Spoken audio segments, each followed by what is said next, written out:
And there was one change in the Glamorgan side, a debut for the 23-year-old all-rounder from Bridgend, Sam Pearce, who replaces Callum Taylor. Glamorgan need to win all 5. Mark Church of BBC Radio London will tell you Surrey's position and team.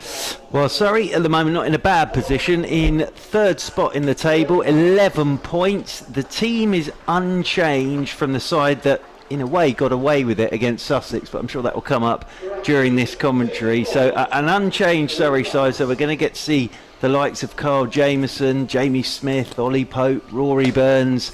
But yeah, Surrey started like a train in the competition, then had a couple rained off, then lost a couple, got back to winning ways, and then, as I say, slightly got out of jail on Sunday at Hove against Sussex.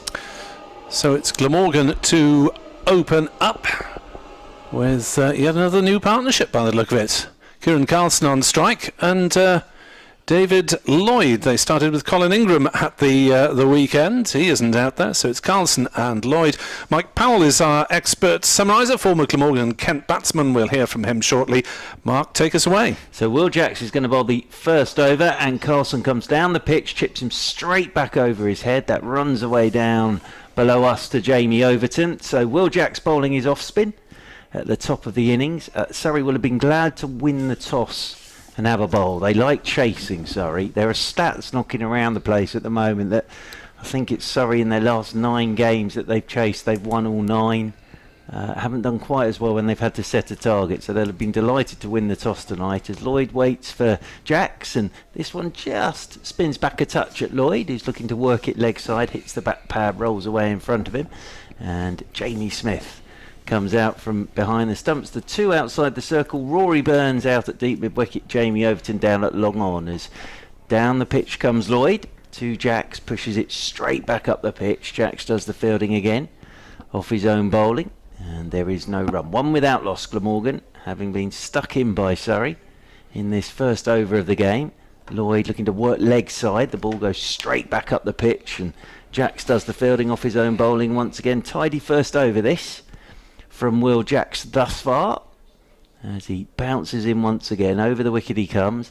That's a shorter delivery. It's punched very nicely by Lloyd, and it beats the diving Jamieson, and that's away over the boundary rope for 4 runs. Jamieson's a big man. He's got a long way to come down there. Bounces from mid off. He is huge, over the wicket he comes. I did meet him. Shorter delivery. It's punched very nicely by Lloyd, and it beats the diving Jamieson. A long way to come down there. Away over the boundary rope. First boundary 5 without loss, Glamorgan, and it will be Jacks to bowl the final delivery, and Jacks is in, and this is turned by Lloyd into the leg side, and there is no run as Ollie Pope does the fielding. Mike Powell, tidy first over from Will Jacks. Yeah, very smart over from Jacks. So just the 5 runs coming from it.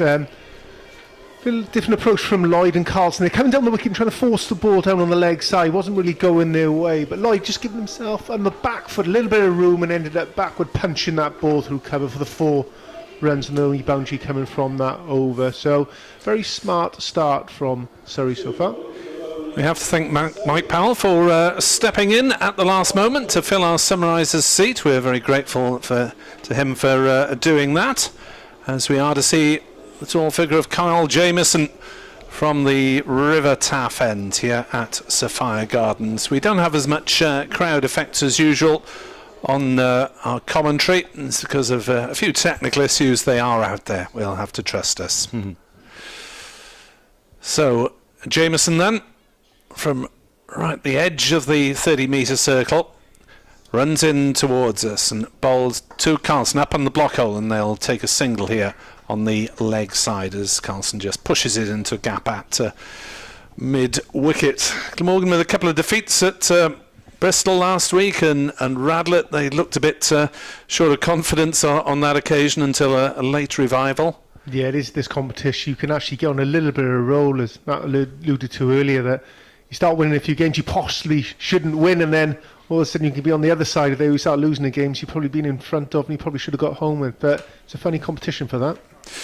Here is Jamieson in then to bowl to Lloyd at 6 for naught, and Lloyd straight drives back down the ground, and Jamieson is a tall man. He almost got a hand to it in his follow through, but it's raced away for 4 up to the here is Jamieson in then to bowl to Lloyd at 6 for naught, and Lloyd straight drives back down the ground, and Jamieson is you're a little bit short, he'll pull you or cut you over point, so there's much room for margin, and the way how clean he strikes the ball, you can understand why he's going to be playing in the 100, which is just round the corner. Indeed, Lloyd the only Welshman in Welsh fire as Surrey go in search of the ball behind the hover cover and the sight screen. But really, Glamorgan's batting average is not a pleasant thing for Welsh viewers at the moment. Labuschagne's not playing because he's COVID isolating. The highest average in this 11 is James Wheel with 22. Ingram 20, Lloyd 18. So you can tell they're badly short of runs. As Surrey are short of a fielder at the moment who's been retrieving the ball. Now we're all back in place, and Glamorgan 10 without loss in the second over here on BBC Sport Online. Also via the Glamorgan and Surrey websites.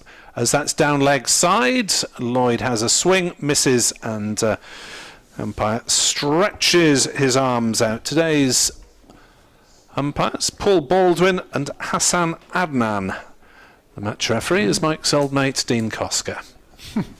Paul Baldwin was the umpire at Hove who pulled the players off with 4.5 overs, having got a 1 ball left to make a game. You are kidding me. In comes Jamieson, and that's down leg side as well. There's strangled appeal, but not out, and another wide.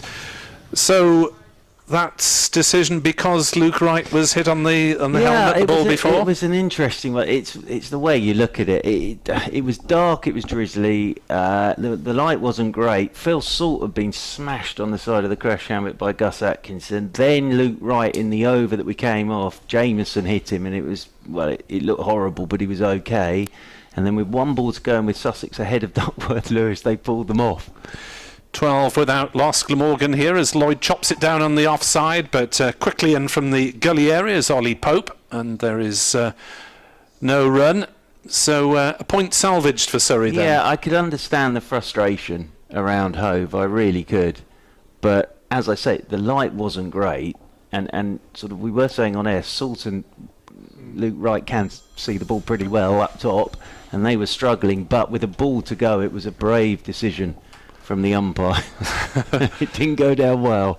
Jamieson is in then to bowl. Lloyd flays that one over backward point, up and over. The ball goes bouncing over the ropes at wide third man. Yes, just understand as well that Jamieson, don't get us wrong, he's a very, very good bowler, and he's played in the IPL as well, so he's a fine bowler. But you wouldn't have seen a lot of Lloyd, and he's just seeing what he's capable of. You're slightly off the mark, you're slightly wide, he'll cut you up and over. He's got the first slip in place at the moment with a River Ringfield on the offside with fine leg and a deep square out.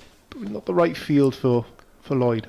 Here's Jamieson into Lloyd again, who glances down towards fine leg. That'll just be a single, I think, this time. Indeed, 17 for no wicket Glamorgan then in the second over, having been inserted by the visitors Surrey, and Jamieson playing his third match, I believe. Third game, third game, and he'll play the 2 championship games to come as well. That's what I'm really looking forward to. Is seeing him with the Red Bull is going to be fantastic, and 2 big games for Surrey to try and get in that top division. Here is Jamieson to bowl to Carlson, who's on the defensive, playing that back down the pitch. End of the over, 17 for naught. Carlson is 2, Lloyd 13. Mark Church and Mike Powell.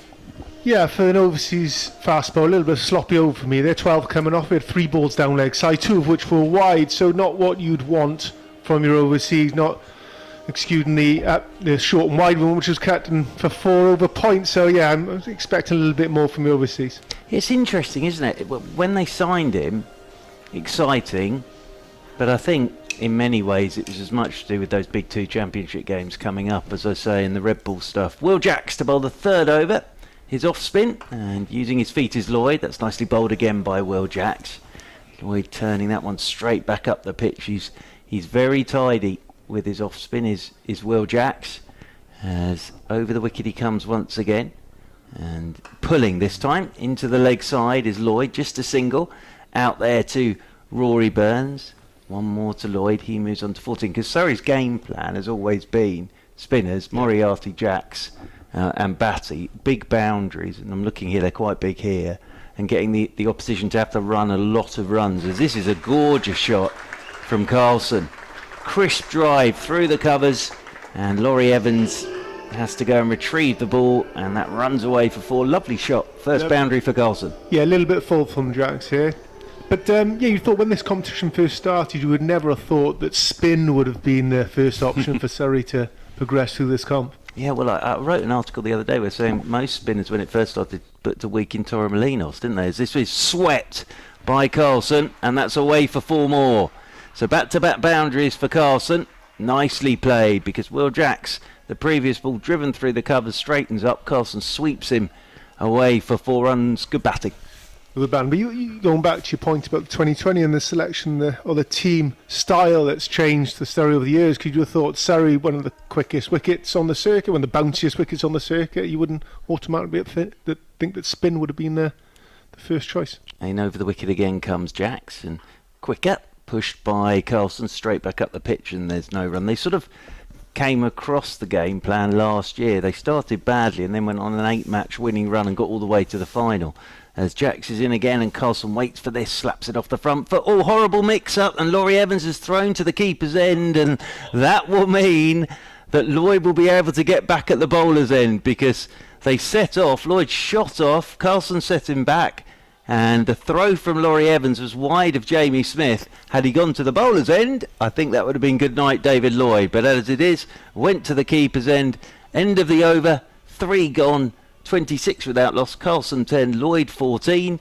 And a pretty solid start this from Glamorgan, Mike Powell. Yeah, a reasonable start. They obviously helped with the previous over from Jamieson. But yeah, Laurie Evans just found himself, I think he was quite happy just to get the ball back as quickly as he can, not realising the non-strike was halfway down the wicket. But no damage done, no run scored. 26 for naught then, Glamorgan after 3 having been put in. Glamorgan's side have only won 2 out of 7 played games, as Lloyd drives up to mid-off and will go through for a single. This is Gus Atkinson into the attack. Not a bowler I've seen live in the flesh before. Probably for the two of you, the first time you've seen Gus bowling live, but he's had a pretty good competition so far in the games he's played, and career best figures against Middlesex at the Oval last week, 4 for 36. Atkinson in, bowls, and that's a huge shot from Carlson over cover. It's gone all the way for 6 runs over extra cover. Mike. Beautiful shot there from Carlson. He's finding himself at the top of the order. First time this season he's found him up there. Beautiful shot. Slightly full, slightly wide, and just give him enough room to open his arms up and that ball for a beautiful 6 over extra cover. 33 for naught, Carlson to 16. The ball back with Atkinson, whose outfield is a square leg and third man, and that is flayed through backward point, slightly aerial but hit very hard, just flying past the point fielder for 4 more.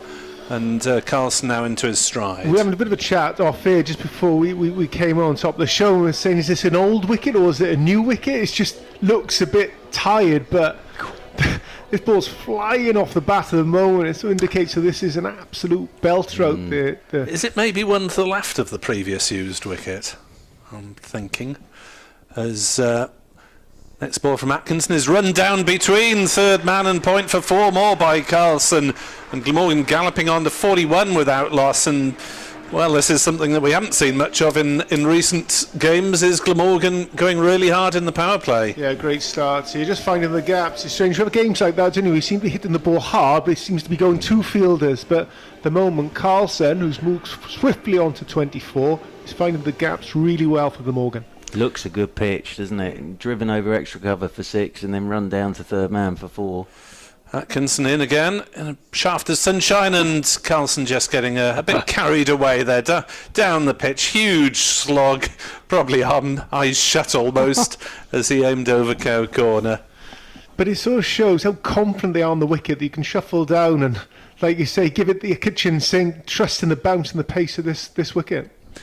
Good to see after a few slower paced wickets, and maybe a few that have been variable in bounce, as Carlson is beaten again. Bit of bounce in there. Outside off stump. Good comeback by Atkinson with a couple of dot balls, but plenty of damage done. 15 runs off the over Glamorgan. 41 for naught off 4 here on BBC Sport Online. See, that last ball there went through to Smith, the wicketkeeper, so chest high really, and kept on rising as it hit his gloves. So there's a bit of pace out there. Yeah, it looks a really good pitch. It could be a high-scoring affair. That's what everybody wants. And we're going to get Jamie Overton into the You like to attack. say that, this is the kind of wicket the Surrey would be used to playing on, so don't fear this pace and the bounce in this wicket here. Well, interestingly, what they've been doing back in South London, though, is playing on used wickets that have turned. So this one, they won't mind seeing this at all, because it looks a belter. But they've sort of been playing on those used wickets that have turned. Jamie Overton then to bowl the 5th over, coming into Lloyd, and he's on a length, and Lloyd pushes Jamie Overton straight back up the pitch. And there is no run. It's interesting with Jamie Overton because he's been playing more as a batsman in the T20s than he has a bowler, but got overs other evening against Middlesex and got an over and took a wicket in that no result game at Hove. He might like this because it's got a bit of pace to it, this wicket, as Overton comes striding in over the wicket to Lloyd, goes wider of the crease, short. Lloyd pulls him away, 1 bounce, 2 bounces, and away for 4. And again, this looks a belter. It really does. Banged in, Lloyd able to adjust and then just pull that away behind square for 4. Since his move, Overton from Somerset, what has he added? Is batting's been a surprise, do you think? I think so. I think in Championship cricket he will pick up a lot of wickets. I think he needs a bit of luck in terms of the red ball. He needs someone to slap a half volley to extra cover, then he'll be on a roll. But his batting's been a revelation. It really has. And he wants to be seen as a genuine all-rounder as well. That's what he wants to be seen as. But he does hit the ball an awfully long way. As here he comes once again over the wicket to Lloyd. And that's short again. And Lloyd's pulling this off his hip down to short fine leg. They're going to scramble a single. And Lloyd will move on to 20. 46 without loss. Should Overton sort of be seen as taken over from Ricky Clark's role? Absolutely, yeah, I think so. But I think his batting has been... He could obviously bat, but I think it's been a massive extra tick in the box. And the funny thing was that the competition that did in the Power of Good was that T10 in Dubai, because he went out there and smacked them, became the most valuable player. As Overton is in over the wicket to Carlson, short, and Carlson's pulling in the air in front of square. Got onto him quickly. Burns comes around to do the fielding. They'll get back for a couple more, and Carlson moves on to 26. Good start this for Glamorgan.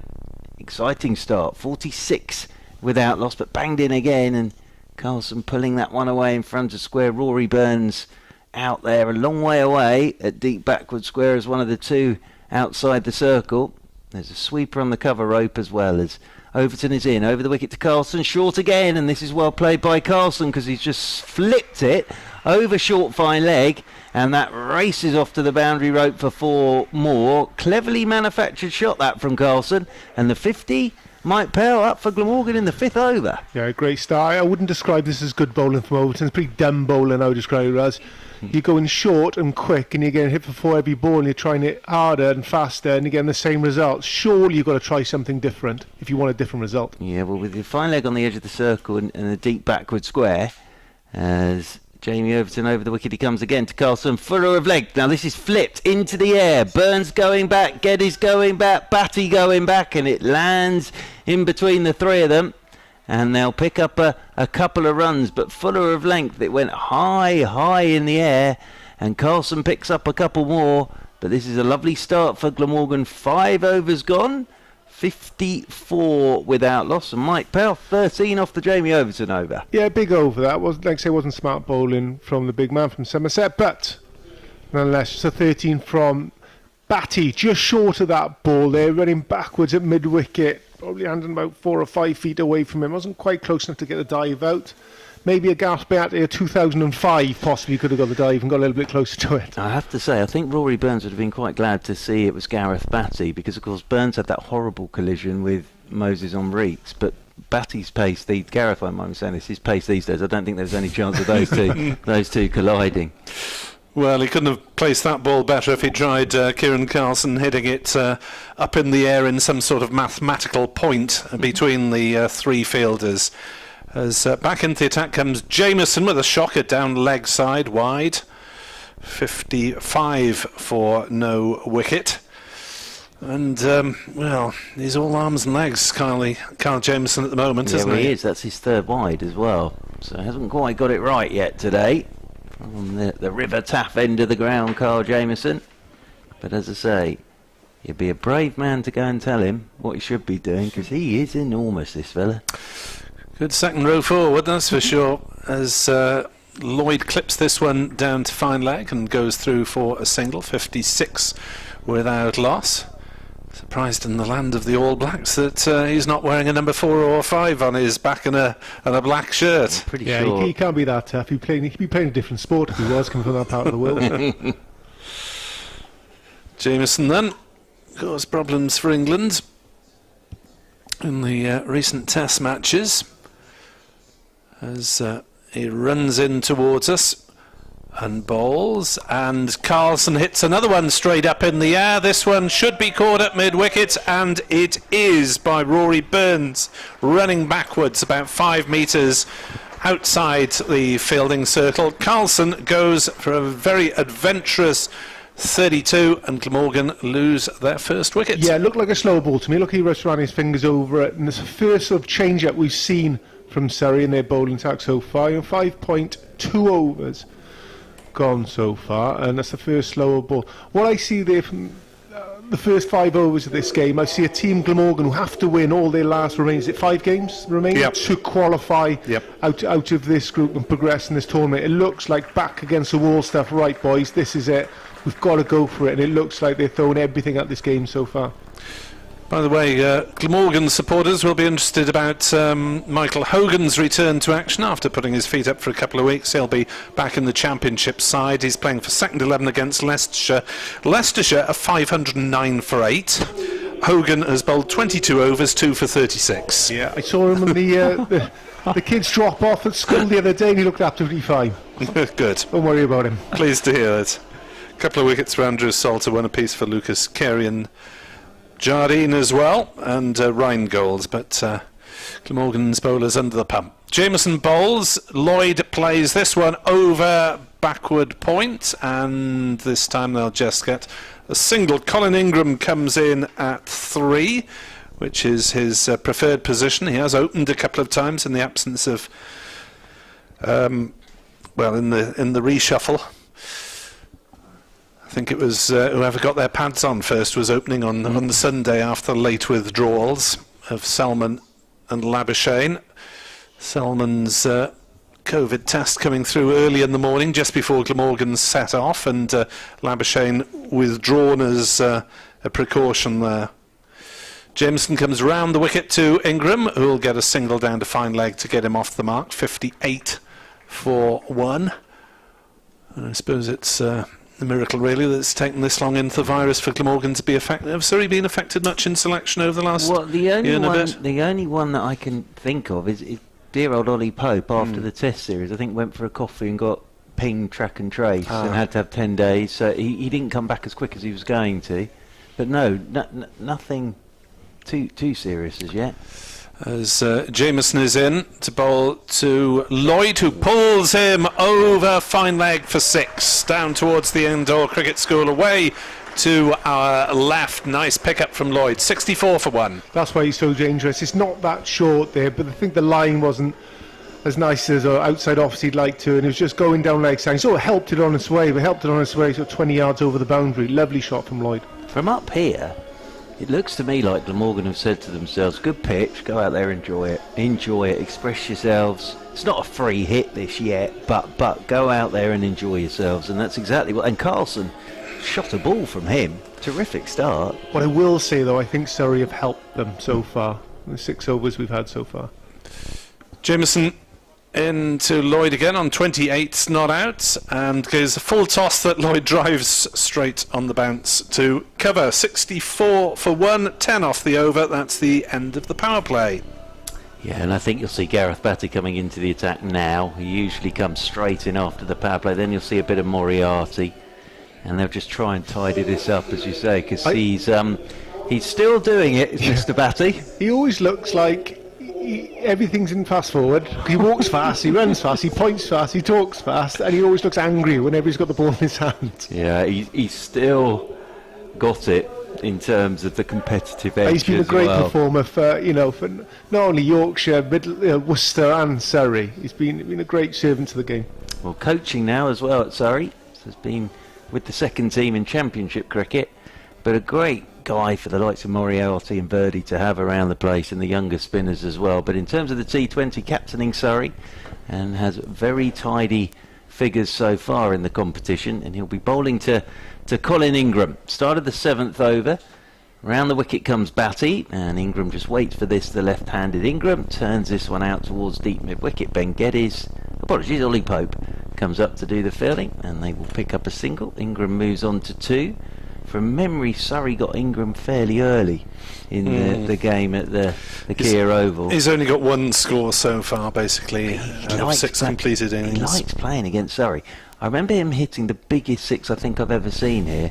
On the pavilion roof, yeah. As this one's cut away by Lloyd down towards backward point, and there's who was the bowler? Anyway, took it off his hip from this end, and it hit the stand where the big scoreboard is, but it hit the back of that stand flat and was still going. It was an enormous strike.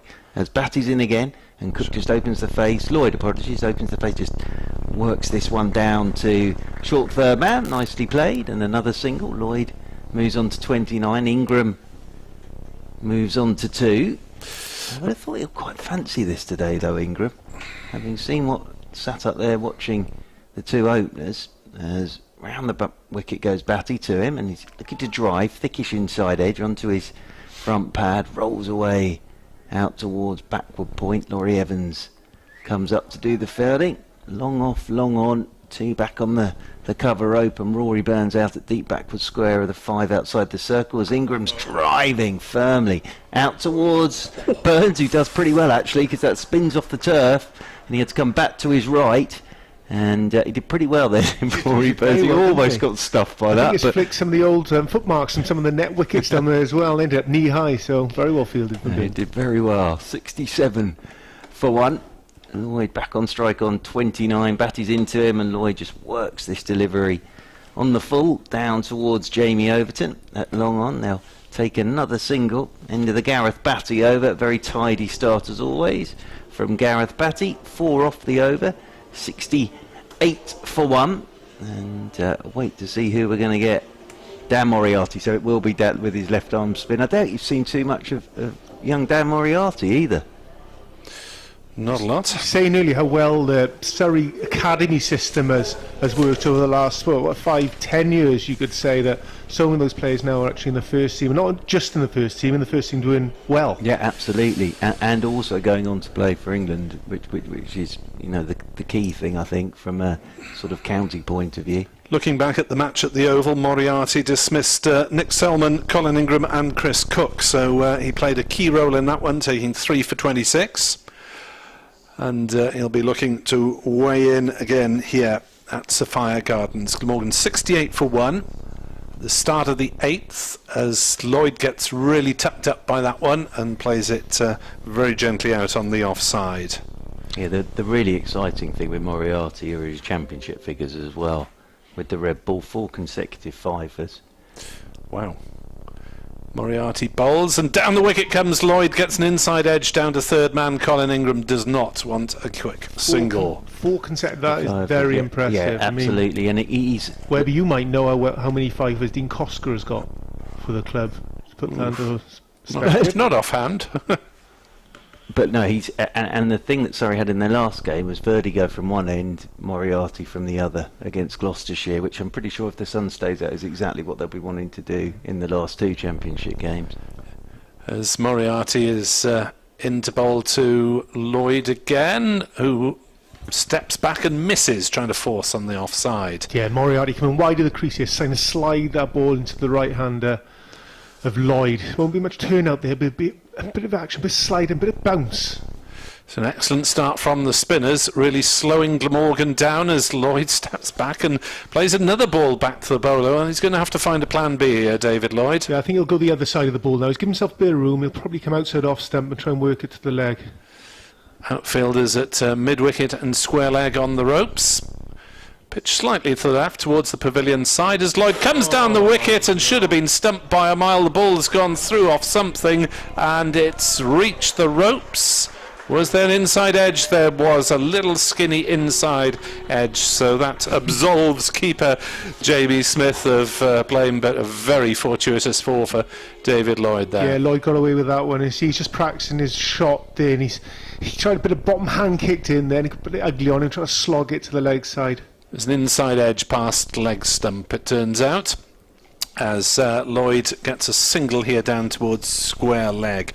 73 for 1 Glamorgan after 8 overs. Surrey have put the brakes on in the last 2 with the spinners, and I guess not quite back to evens. I think Glamorgan probably be slightly the better position after 8, Mike. No, I think they're well in front at the moment. Yeah, I think they're the driving seat, just the 1 wicket down. You've got Ingram waiting to get himself going. Yeah, as we know, he's always a slow starter, but when he pushes that go button, he absolutely flies. So he's only on 3 at the moment, but Lloyd ticking over nicely on 35. A little bit of luck in the previous over with inside edge coming down the wicket, stopped from the stumping.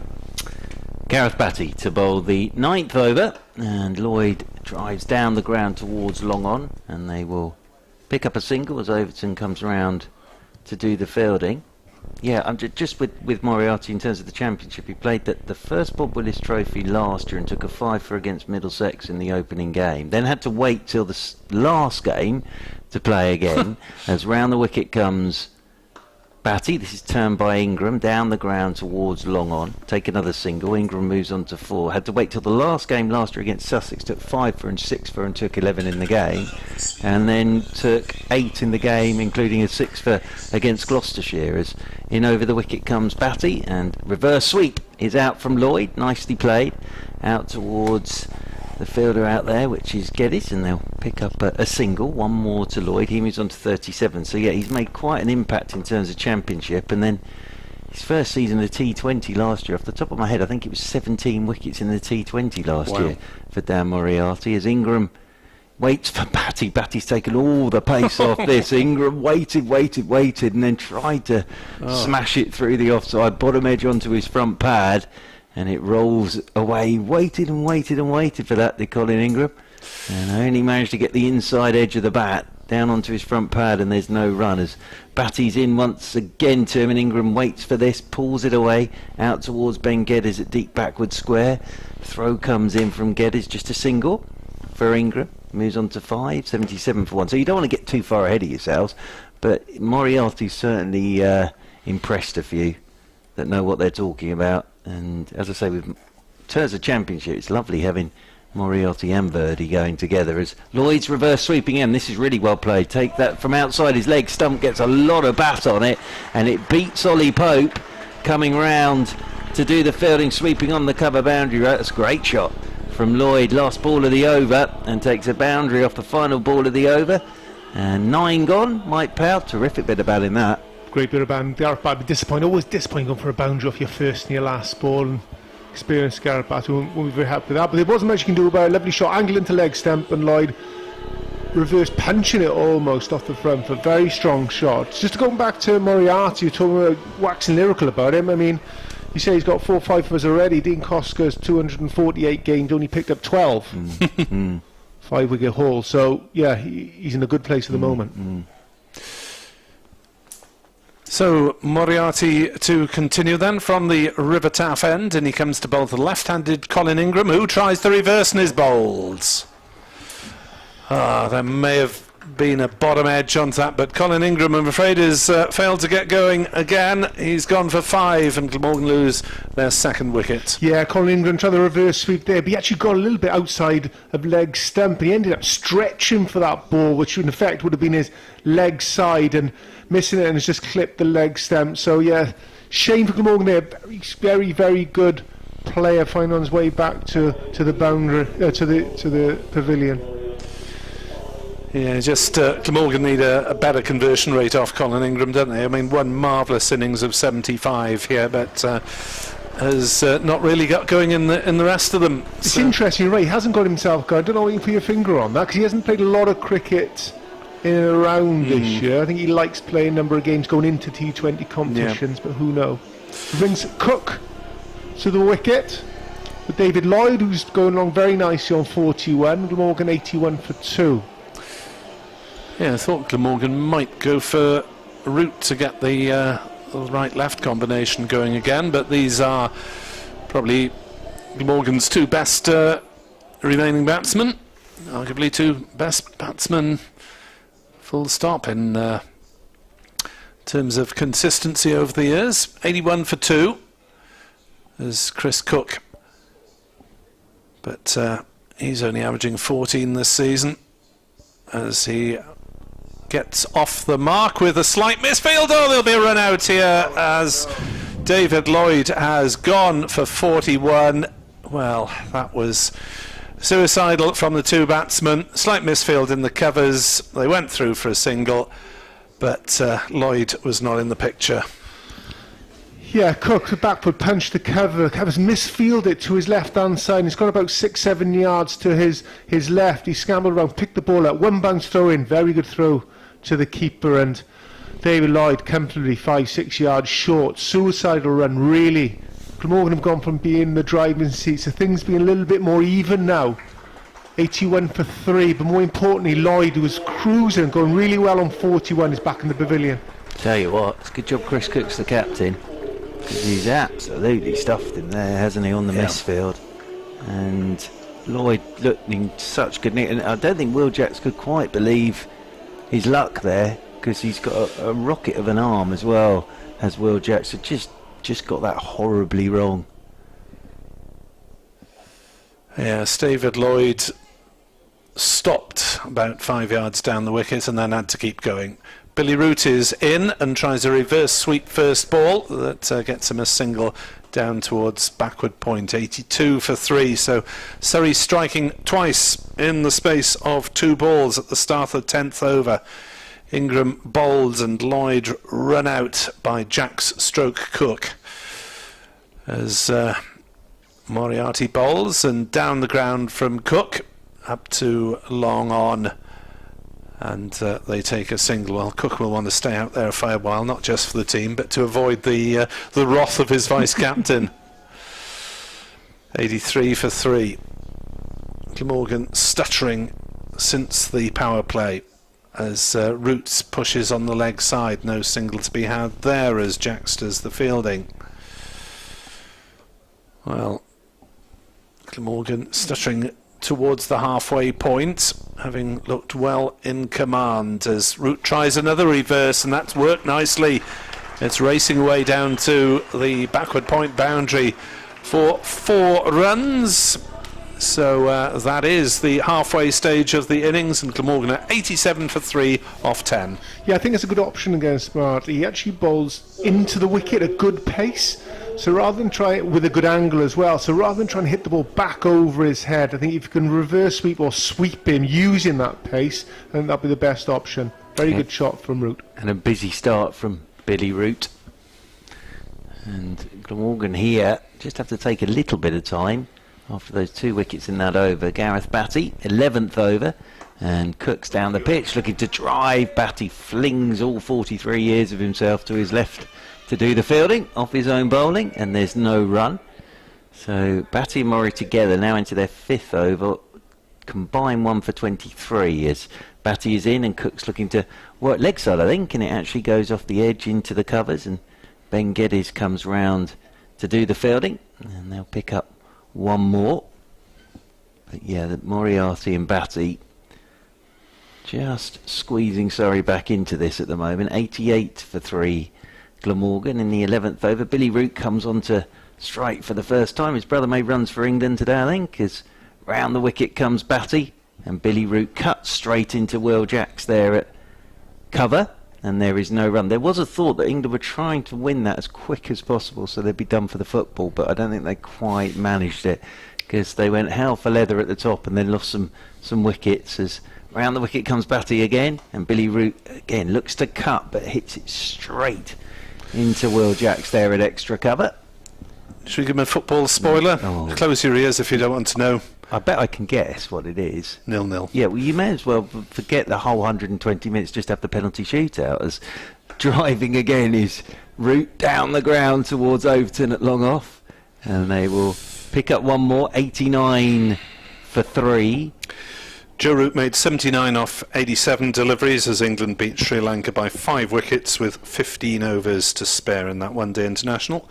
Cook back on strike on 2 as he goes outside his leg stump, goes inside out over extra cover. That's a gorgeous shot from Chris Cook. That's a lovely bit of batting from Chris Cook. Just went outside his leg stump and then inside out over extra cover and away for 4. He moves on to 6. 93 for 3 after 11. Mike Pout, just a nice piece of batting. Wasn't it? A lovely shot. I mean, there won't be a lot of turnout there because of how quick this wicket is. So if you can line him up almost IPL style, the way the wickets are there, you can imagine an IPL wicket with a bit more bounce. That's what they're playing on tonight. Yeah, Gareth Batty, every time I look at Gareth, it makes me feel old. I think we were playing second team cricket against each other. I think it was 96. Maybe 95. And he's still going. Good on him. He's still as fit as a fiddle as well. He really is. There we are. As Surrey go back to seam, and Atkinson and Root drives on the leg side and will take a single out towards mid-wicket. 94 for 4 in this 12th, 94 for 3 rather, in this 12th over. The men out. Kieran Carlson for 32 off just 16 balls before he hit one up in the air off Jamieson. Colin Ingram bowled by Moriarty for 5 off 8 balls, and David Lloyd run out, stuffed by his captain, I'm afraid. 41 off 31. As Atkinson bowls, and that's a good area from Chris Cook, who pulls that one away down towards backward square, deliberately swivelling on it with fine leg up in the circle and finding the boundary. I will give you a point for naming that Yorkshire second team bowling attack. And you've got to the end of this over to get it. Mike would be struggling to name a Yorkshire first team bowling attack from that. 95. Most have played for England. Wow. As Moriarty is in to bowl and driven up to mid-off by Cook. They'll have a quick single as a throw at the stumps at the non-striker's end. I think Cook was just about home, but it was tight. 99 for 3. Left arm seamer. Side bottom. Side bottom. Was he in there? Yes. Yes. Side bottom, yeah. I'll give you that. Hoggard? Yes. Yes. Whoa. Come on. Great question there. Silverwood? Nope. As Root plays on the leg side, and they'll get a single out to mid-wicket. That's 100 up for Glamorgan in the 12th over here on BBC Sport Online. Craig White? Pardon? Craig White? No, he's playing first team. Hamilton? No, he wasn't playing, but he's on the staff. Yeah. One's an umpire. One's an umpire. Oh, What, Milnes? Did he start at Yorkshire? As that's outside off stump, and a jab by Cook trying to run it down, third man fails to make Milnes contact. was Leicester, Nottingham. Milnes. That's made it even worse now. Now an umpire. International umpire. Oh, that's made it even worse. Now. Wharf. Alex Wolf. Of course, yes. 100 for 3. Of course. Of these parts, latterly.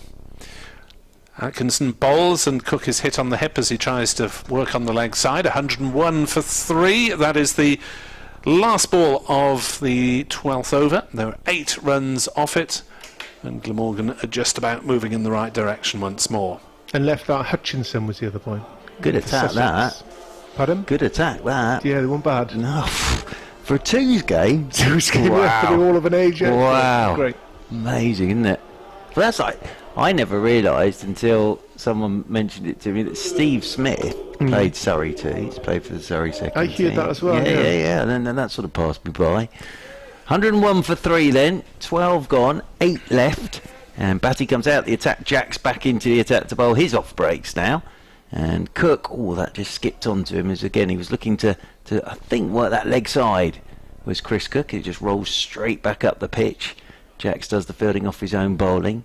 None for 14 in this third over. Well, Jacks Cook's down the pitch to him, pushes this one out towards extra cover. Geddes does the fielding, and there's no run. So you can see that the spinners here have just tightened it all up from a Surrey point of view as Jacks is in once again. Cook's going to reverse sweep, standing up straight this time. You'll just get a single to Moriarty. One more to Cook. He moves on to 12, 102 for 3. Billy Root comes back onto strike on 8. 2 back on that leg side boundary rope.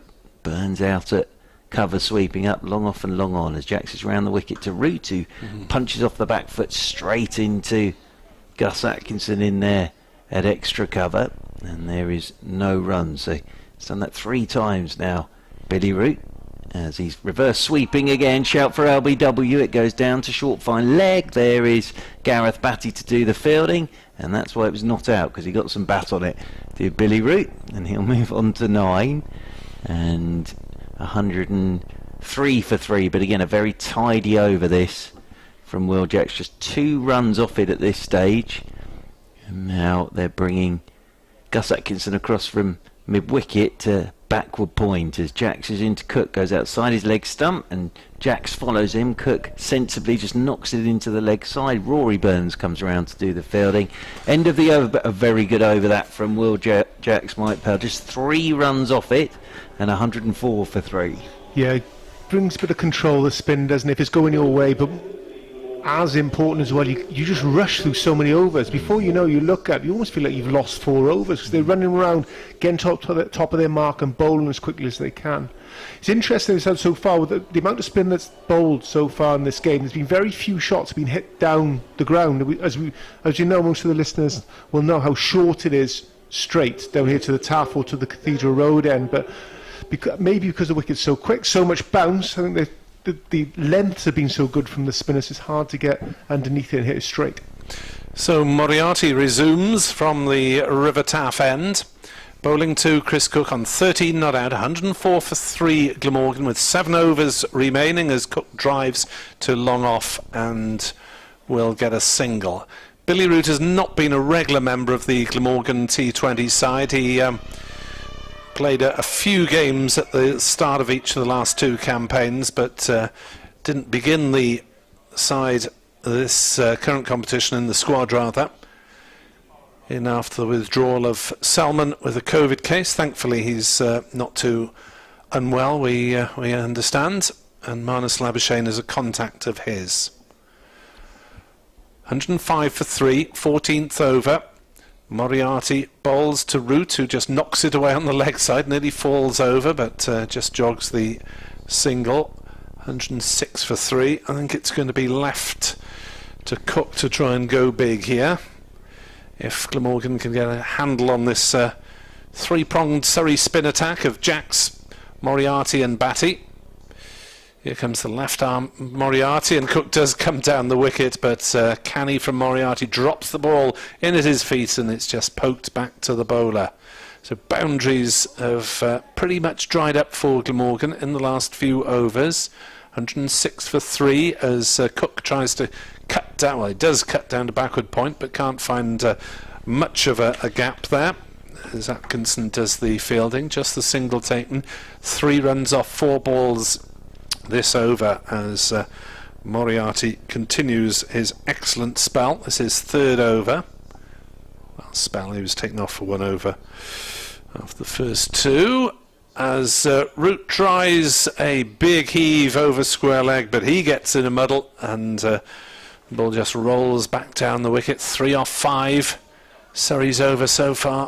107 for 3 in the 14th as Moriarty bowls. Root down the wicket again, but he's just managed to scrunch the ball back to the bowler. Fine over from Moriarty, just 3 runs off each of the last 2 overs, and Glamorgan is stalling quite badly here. That's great control from Moriarty, and they've thrown everything and they've hung back in their crease, they've come down the wicket, they've given themselves a bit of room, and I think he picked up 3 runs from that over. Wonderful stuff from Moriarty. The interesting thing here from a Surrey perspective is he's got 3 more overs of spin. Moriarty's got 1, Jacks has got 1, and then Batty's got 1 himself. It's who he goes to after that, because we have seen with a bit of pace on it's easier, as Will Jacks bowl his final over and swinging across the line is Cook, bottom edge onto his front pad, rolls away into the offside, and there's no run. That would have gone out the ground. Yeah, it would have. He gave absolutely everything towards that. I think Rory Burns was already running back towards the grandstanders. Inside out, over extra cover again, straight down the throat of the big figure of Carl Jamieson down there to our left-hand side. So Will Jacks picks up the wicket of Cook. Jamieson hardly had to move. I thought it was going more extra cover, but he actually went straight down Jamieson's throat at long off. Cook gone for 15. It's 107 for 4, Mike Powell. Just didn't make that clean sound coming off the back. A little bit clunking, as you say. Jamieson didn't have to move. And if you hit very straight down here at Sophia Gardens, it's very short. But as soon as you start straying a little bit wider of that, it starts to stretch and becomes a reasonably long boundary. Unfortunately for Cook, that will happen to go to the offside. Yeah, and Jamieson, it was mornings when the old fielding coaches are banging balls up in the air and you stood on the boundary. It was a bit like that, wasn't it? Didn't have to move an inch. Tall man, of course, Jamieson. But yeah, the Surrey spinners have done a terrific job here. And Dan Duthwaite, who, of course, came through the Surrey age groups as well, and now at Glamorgan doing a terrific job here. He's out there in the middle. 107 for 4. Bit of a job to do now for Glamorgan, though. Maiden 52 days ago for Dan Douthwaite. Great. He's a good player, Douthwaite, as he waits over his bat. Right-handed, of course. Jacks is into him, and Douthwaite works this one off his pads into the leg side. He'll pick up a single out there towards Rory Burns at deep mid-wicket. 1 more to the total, but yeah, the boundaries have completely dried up now. Douthwaite, sorry, what was his... Is he on the academy? Did he play second team? And came through, played second team. Never really got a chance first team wise, as this one's cut away by Billy Root out towards Rory Burns sweeping on the cover rope. But I'm right in saying, aren't I, Mr. Webb, that he came here for university? Yeah, he played one game in Warwickshire's first team, but played for Cardiff MCCU. That's it. So that's where they got him from. Yep, as Jacks is into him, and he'll play this one off the back foot. Douthwaite down towards long on. Jamie Overton does the fielding. 1 more to the total. Yeah, it was a couple of seasons ago where he took, I think, a century off Sussex in a pre-season friendly for the universities, and then took 95 off Glamorgan, and Glamorgan said, "Here you are, son, sign up." Yeah, good stuff. As Jacks is in here to Billy Root, and the left-handed Root waits for this and then pulls down towards long on, but it's tidy figures from Will Jacks. Just a single, and Jacks finishes with 1 for 21 off his 4 overs, and 15 gone, 111 for 4. There will be 2 more overs of spin, and then we'll see where Gareth Batty goes. But well, Glamorgan at the moment might need to start finding some boundaries. Yeah, it's a nice little period there at the moment. So Jacks has just gone for the 21 from his 4 overs, picking up the 1 wicket. You've got Moriarty the other end, just to bowl out his last overs. He's just gone for 14 from his 3 overs so far. So nice little tight spell for Surrey here. Yeah, as it'll be Moriarty to bowl his final over. Yeah, Jacks economical. Can Moriarty beat his figures of 1 for 21 as he gets a dot ball to start with? Root coming down the pitch and almost played that from between his legs. I think it was an extraordinary off-balance shot, but it went back to the bowler. Done well to hit that, Billy Root. Oh, very odd. Moriarty in again, bowls to Root, who sweeps down to fine leg and is up in the circle as Jamieson. So there's no run to be had, and Billy Root is not looking a happy man out there. It's not his natural habitat, T20 cricket, compared to either championship or 50 overs. As he swings, sweeps, gets a trickly bottom edge onto it, and they'll go through for a single, and he'll be quite happy to get off strike and push some singles. And I think that's probably his role from now on, just to knock the ones and let Douthwaite have a go. Yeah, that run rate's just dropping now. It's dropped down to just over 7s, but it was up around about 9s about 5 overs ago. 112 for 4 Glamorgan, as Douthwaite faces up And Keynes went straight back to the bowler. 3-dot balls in for Moriarty. It's going to be a fine spell from the young left armour. Can Douthwaite do anything to spoil it? No, he's driven that one straight at Jacks at cover, and that's well fielded as well. And well, Moriarty is having an absolute dream of an evening at the moment. 1 for 15. Here comes his last delivery. He's been superb for Surrey, and Douthwaite drives it back to him, but he's only got a hand to it and might have hurt himself there trying to stop it. They'll go through for a single. It's 113 for 4 after 16 overs. Glamorgan stalling badly, and Moriarty, is he going to need a finger putting back in there, I suppose? Possibly. Well, it's hurt him, and the physio's out there straight away, but he seems all right. He's walking away from him, isn't he? So I think he'll be all right. I think he's just taking on the end of the finger there. He's given a bit of a shake and a squeeze. But Moriarty, top class. 4 overs, just 16 runs come from that. If you told me he was the overseas coming into this game and watching that spell, I'd believe you. Yeah, it's brilliant from him. Yeah, he is a talent, this one. He really is. And yeah, he's going to come off now. I think they're going to send Matt Dunn on, probably precaution as much as anything. He's bowled his 4 overs. Get a bit of ice on it. Yeah, absolutely. So off he goes, Dan Moriarty. Matt Dunn out there as 12th man, and Gareth Batty will bowl his final over from this Cathedral Road end, coming in over the wicket to Douthwaite, who plays this one straight down the ground towards Jamie Overton at long on, and they'll pick up a single. But yeah, that's precautionary, I think, for Moriarty, because they've just gone and sat straight down in the dugout. If it was anything worse than that, they would be going up to a dressing room, I'm sure. But I think that's precautionary as Batty round the wicket, and this is cut away by Billy Root out towards Rory Burns, sweeping on that cover boundary rope. They'll pick up another single. 115 for 4. It seems a long time since we've had a boundary, doesn't it, from a Glamorgan perspective. Does Douthwaite take a gamble here? Yes, he does. It's a short ball. There we go. That's 6. They need a few more of those. That's a big old hip. It was dropped in by Gareth Batty, and a full swing of the bat from Douthwaite, and away for 6. And Glamorgan, as I say, Mike Powell could do with a couple more of those. Yeah, I think Gareth Batty was guilty of second guessing Douthwaite. I think thought he was going to give himself a bit of room to the leg side, and he sort of threw it down leg, and he was a bit short and a bit ugly, and Dan Douthwaite had plenty of time to pull that for 6. It was a lovely follow through, and admiring the shot from Douthwaite, has punched off the back foot out towards Jamieson at long off. Douthwaite will take a single. He moves on to 11. 122 for 4, because it's a long old carry. The boundary rope's probably a good 60 metres in from the grandstand, I would say.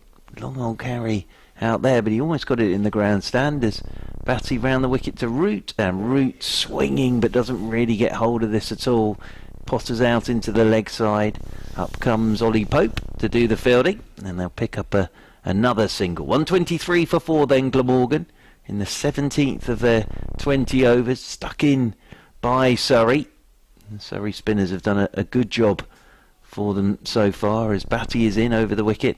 Douthwaite drives down the ground, will get a single to Jamieson, and that will be the end of Gareth Batty today. And Batty finishes with none for 29 off his 4 overs. And Mike Powell just doing a little bit of maths here, which is always dangerous with me. I think that's the 3 spinners together. They've got through their 12 overs, gone for 66 runs and picked up 2 wickets. It's pretty good from the spinners, isn't it? Take that, wouldn't you? We've got 3 overs to go. Fine bowling from the spinners. Very good from the Surrey 3 spinners. And you'd probably say not real the wicket for them to go for those sort of figures, really. No, because quick bouncy still wicket looks a good one. Yeah, really, absolute belter. But I suppose that gives Glamorgan a little bit of a blueprint of possibly the way to go when they come out and bowl. Possibly so. We shall see. Prem Sisodia will no doubt feature up top. Sam Pearce, the new man, could well get a bowl in instead of Callum Taylor, as Douthwaite is caught at mid-off, driving at the first ball of Atkinson's over. It was pitched up a little bit too far, He didn't quite get hold of it and skimmed it straight to mid-off. Glamorgan 5 down. Yeah, he looked a little bit rushed in that shot there, trying to hit the leg side, and ended up sort of slicing it to the... I think it was Rory Burns there who was up inside the circle, didn't have to move either. So, comfortable catch for him. Unfortunate end to Dan Doubtford. Looked promising with a 6 coming from the previous over. Yeah, Glamorgan need to finish quite strong here, because it's just hovering just over 7s at the moment with regards to a run rate. Possibly won't be enough on this wicket if you're going to stay in and around there. They'll have to start the game very, very strong in the second half of the innings, so they need a bit of a flurry towards the end, which brings Wheel to the wicket. Yeah, another man like Douthwaite who hit a maiden 50 at Radlett on Sunday. He hit 51 off 25 balls, but on that occasion both he and Douthwaite had time to get going, which they haven't had this evening, because Glamorgan lost so many wickets so early, really. So it was an unexpected chance for the 7 and 8. As here Wheel is in at number 7, ahead of Sam Pearce, the debutant. And the big left-hander takes strike. Got a long boundary on the leg side with 2 men more or less on the rope as Atkinson bowls and Wheel slogs and misses outside off stump. 17.2 overs, 124 for 5. Glamorgan will do well to scramble to 150 from here, and you feel that is probably under par, having lost all their momentum to the spinners. Overcast evening here at Sophia Gardens. The floodlights aren't on at the moment as Wheel drives to mid-off. Oh, they decide not to take a single because he's hit it so hard. See, that's interesting, that. They say it's 150, so they need, 26 more runs to get to 150. They were, I think it's 16 balls remaining. Yep. They're 87 for 3 at half-time. Shouldn't be too difficult to get up to 150. I still need to find a few big shots as Wheel swings and misses. That's another 3 dot balls in a row, and Surrey have produced that on several occasions during this match, haven't they? Mainly from the spinners and now from the 23-year-old seamer Gus Atkinson, who's just claimed his 6th wicket of the competition. Came in with an economy rate of 8.3. As Atkinson is in to bowl and bowls Wheel with a Yorker up in the block hole. 124 for 6. It's falling apart for the home side. Right on the money there. He's gone back of length, back for length, then leg stump Yorker. Wheel falling over the ball there. Fortunately, what he did as well, he chewed up quite a few dot balls before he found himself back in the pavilion. So Surrey right on top here at the moment. 124 for 6. 2.1 overs remaining. That run rate hovering around, still round about 7.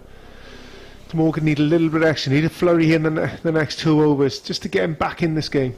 Yeah, it's a good Might over. Have dragged that one on, I think, possibly.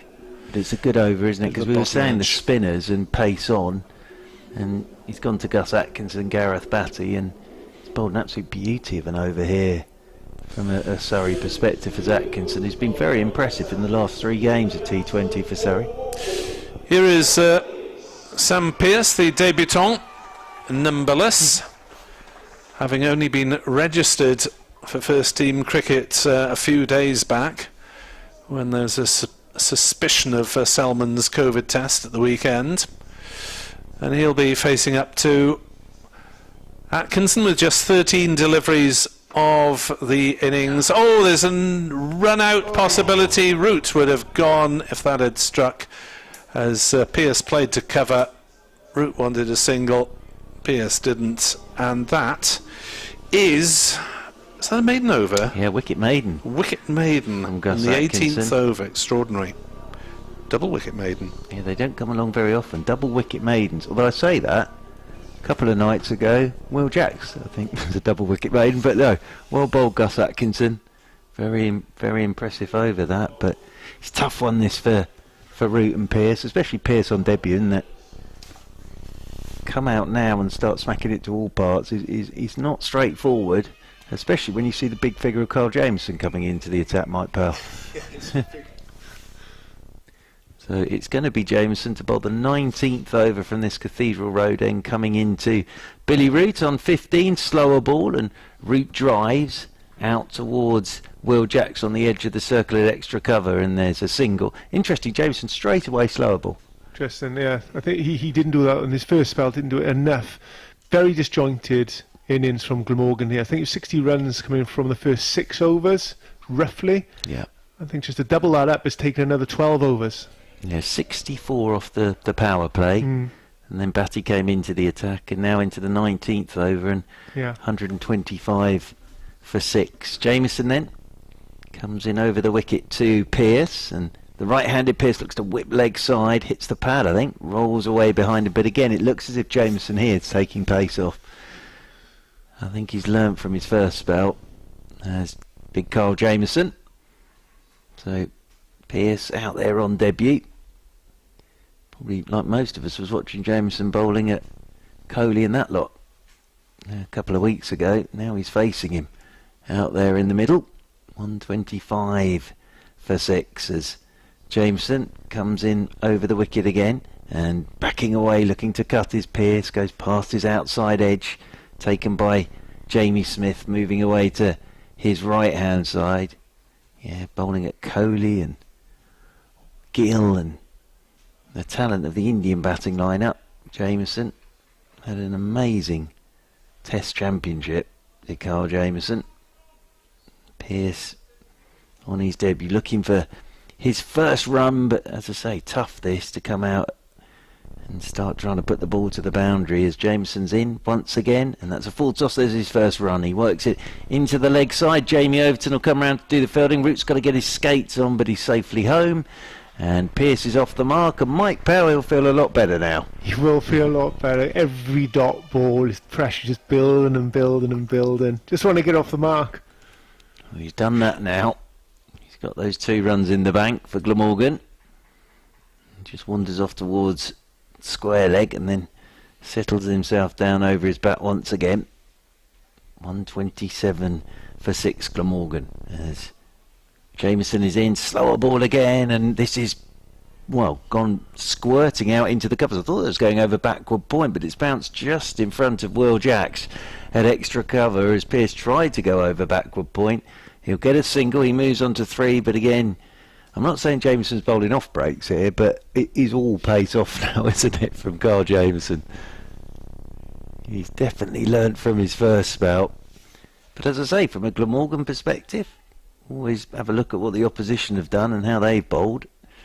As pace off seems to be the way forward again as Jamieson's in, and this is a slower ball, and this is cut away by Billy Root. 1 bounce out towards Laurie Evans, sweeping on that cover boundary rope, so a very tidy over that from Carl Jamieson. 19 gone, Mike Powell, 1 to go, and Glamorgan are 129 for 6. Yeah, I said earlier, it's just how disjointed this innings has been, and just for the wicket was almost when David Lloyd got run out by Cook, and Cook went pretty cheaply soon after that. It just took the whole wind of Glamorgan's sail there, and they're sort of floundering around a little bit, just over 120 from their 19 overs. They need a big over here just to give them some sort of momentum going into the second half of this game. Yeah, because at the moment it's not enough, you feel? At the moment, the game is not quite in the bag, but very much in Surrey's hands. As in comes Atkinson to bowl to Root, who hoists him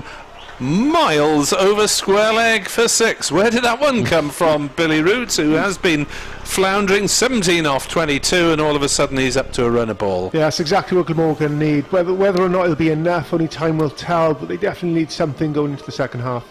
Great start to the over for Glamorgan. 6, huge 6 over deep square. Well, will Root get anything else in the arc? As in comes Atkinson again. Root steps away, gives himself room, and he's hit that one over backward point for 6. Extraordinary. 141 for 6 Glamorgan. 4 balls to come, and all of a sudden Root's got 2 right off the middle of the bat. See, Gareth Batty's gone up to have a chat with him as well. You've got Burns in that conversation, just having a word in his ear, slowing things down, possibly thinking of slower balls, probably thinking of Yorkers, just trying to calm him down. Interesting thing was, you knew those were going for 6 just from the sound off his back, didn't you? Just absolutely nailed those two. Billy Root, great stuff from Billy Root. He moves on to 29 not out. Glamorgan on to 1-4-1 for 6. Surrey, having started their last over, can take all the time they want for a little team conference. Gareth Batty waves a few fielders around. Well, that's the other thing with the spinners, is you're never normally anywhere near the cut-off time when you're Surrey, because you've whipped through 12 overs with the spin, so yeah. they're actually 10 minutes inside the cut-off time at the moment. Well, as long as he's started the 20th, you're okay anyway, aren't you? As Root steps back and gives himself room and misses. That one went wide of his leg stump as Root was backing towards square leg to try and slice it somewhere over the offside. Smart bowling from Atkins there. Root giving himself a bit of room and following him down leg side as well, just missing the leg stump. 3 balls left of this innings, 141 for 6. More conferences on the offside. Now they're ready again as Root faces up and hits this one over square leg for 6 more. Not quite as big, but still 10 metres over the boundary. Bit of dirty dancing, and his footwork unnerved young Gus Atkinson there, I think. Yeah, I think Atkins slightly guilty getting his length wrong there. I think he's right in the hitting zone, and Root just helping it on the way. He was actually round the wicket, so angled down towards his leg stump, and Root just helping it on his way. Not quite getting hold of it, but going all the way for 6. Root dashes on to 35 not out, having drastically upped his run rate. 2 balls left of the innings, gives himself room and swings and misses. 147 for 6. Last ball of the innings coming up here on BBC Sport Online as 2 dot balls and 3 sixes. Yeah, Billy Root sort of looked across towards square leg there, I think, thinking was that above waist high, but it almost hit the top of the stumps. Root then faces up to the last ball of the innings from Atkinson, and he's nailed that one for 6 more. 4 sixes in the last over from Billy Root allows Glamorgan to finish with a flourish and somehow scramble their way to 153 for 6. That is Billy Root's highest score in T20. His previous best was 40. He's finished on 41 not out.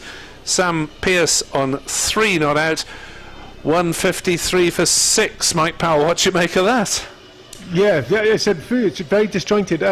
Exactly what Glamorgan needed in the last over going in the second half, but could have done a little bit more of that in the previous 12 overs of their innings, and who knows where they could have ended up. It could have been more like a 190 rather than a 150.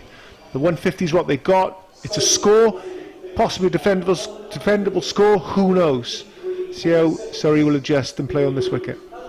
There we are. Bowling figures: Will Jacks 1 for 21, Kyle Jamieson 3 overs 1 for 27, Gus Atkinson 2 for 46, Jamie Overton 1 over for 13, Gareth Batty 4 overs 0 for 29, Dan Moriarty 4 overs 1 for 16. Very tight indeed. Glamorgan have posted 153 for 6. It's on the low end of par, we suspect, but they've given themselves something to bowl at. Mark Church, Mike Powell and myself, Nick Webb, will be back in around about 10 minutes' time with commentary on the Surrey innings as they need 154 to win.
100% guaranteed to play, right?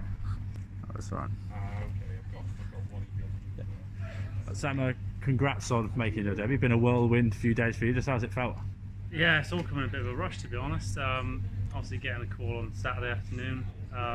We go up to Middlesex on Sunday, but yeah, it's all been a bit rushed, a bit hectic, but loved being involved in watching the boys on Sunday. But yeah, very happy to where I've got at the moment. And then you'll be making your Glamorgan debut there in the Blast. Just how does that feel? Yeah, unbelievable.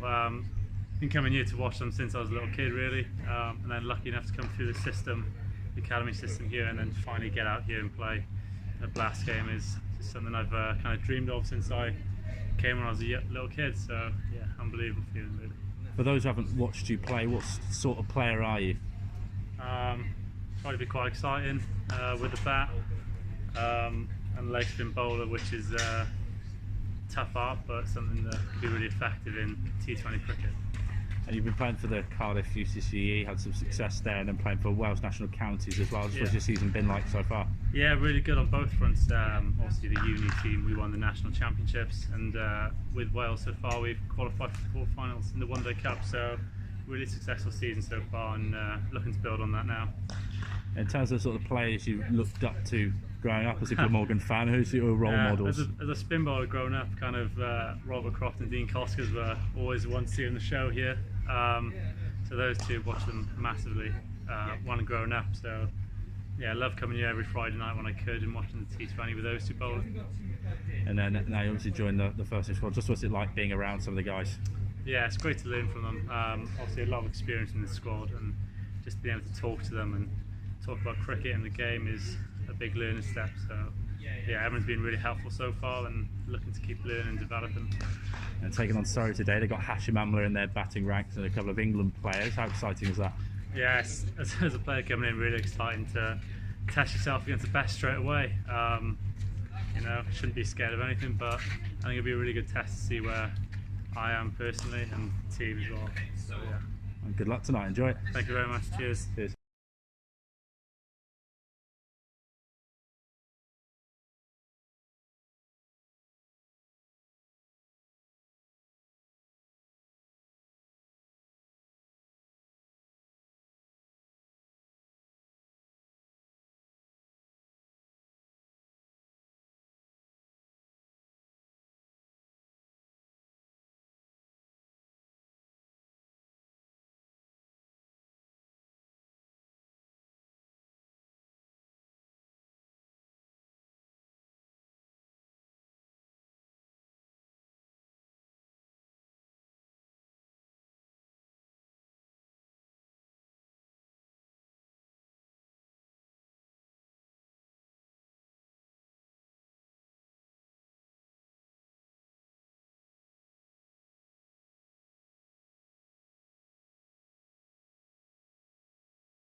Terminate prod, and that's one of Surrey's big hitters gone. 254 runs, and he won't add to that. God, that was soft, wasn't it? Standard ball just outside off. I'd imagine no turn just because the wicket is so fast and bouncing. He's just punched that to a wanting cover fielder. Who took the catch there? Did you see there, Nick? I think it was Walker. Roman Walker, I think. Yeah, not a man we've mentioned so far this evening, playing just his second T20 game of the season, and his fifth overall, I believe. Very soft, isn't it? Sorry, 1 for none. Well, it's the perfect start for Glamorgan, though. Get rid of Will Jacks, first ball of the run chase. That's one of them down. Laurie Evans is in at 3. He's averaging 23, strike rate of 132. Burns at the other end rather than Smith, despite Smith hitting a half century last time out. Yeah, I wonder if that's to give Rory Burns 20 overs to bat, because he's sort of been coming in at 5 with not much left. Evans then, former Sussex player, 33 years old, and off the mark first ball with a single out towards deep mid wicket. Surrey underway, 1 for 1. As Sisodia operates as so often from the River Taff end, may well bowl 2 in a row, has bowled 3 in a row in the power play if things are going his way. He hasn't been as economical as last season. He's averaging 8.66 and 5 wickets so far for Glamorgan. Make that 6 with that one, as the left-handed Burns takes strike. And interestingly, a couple of the offside fielders are in quite tight to really save the single. Mid-wicket is back as Sisodia bowls, and Burns drives nicely out towards mid-wicket. There's a sliding stop, and done well there just to keep them down to a single. 2 for 1 Surrey. Everyone runs round frantically for the difference between right and left-handers. Man down on the fence at long on has got about 50 metres to go as forward prods Evans. Defensively, Cook jogs out from behind the stumps and collects. Really good start this from Sisodia, isn't it? That wicket and very tight. Can he get through this first over without a boundary? Glamorgan looking to squeeze on the singles as well, as down the wicket comes Evans and drives to mid-wicket for a single. 3 for 1. Morgan will be quite happy to concede singles in the power play. As I apologise for a slight electrical buzz on the line, as we had a few technical issues earlier, so we're grateful to be with you at all. Sisodia into the left-hander, Burns down the wicket, driving towards long on, and again Glamorgan managed to keep them down to a single, so just 4 singles off the first over. Glamorgan had 5 off the first over from Jacks. Surrey 4 for 1 off the first over from Sisodia. Yeah, very smart start there for Glamorgan Sisodia. Just the 4 runs coming from it. Soft dismissal. Caught in the covers. 1 down, 4 on the ball, 1 over, gone. Perfect start for Glamorgan.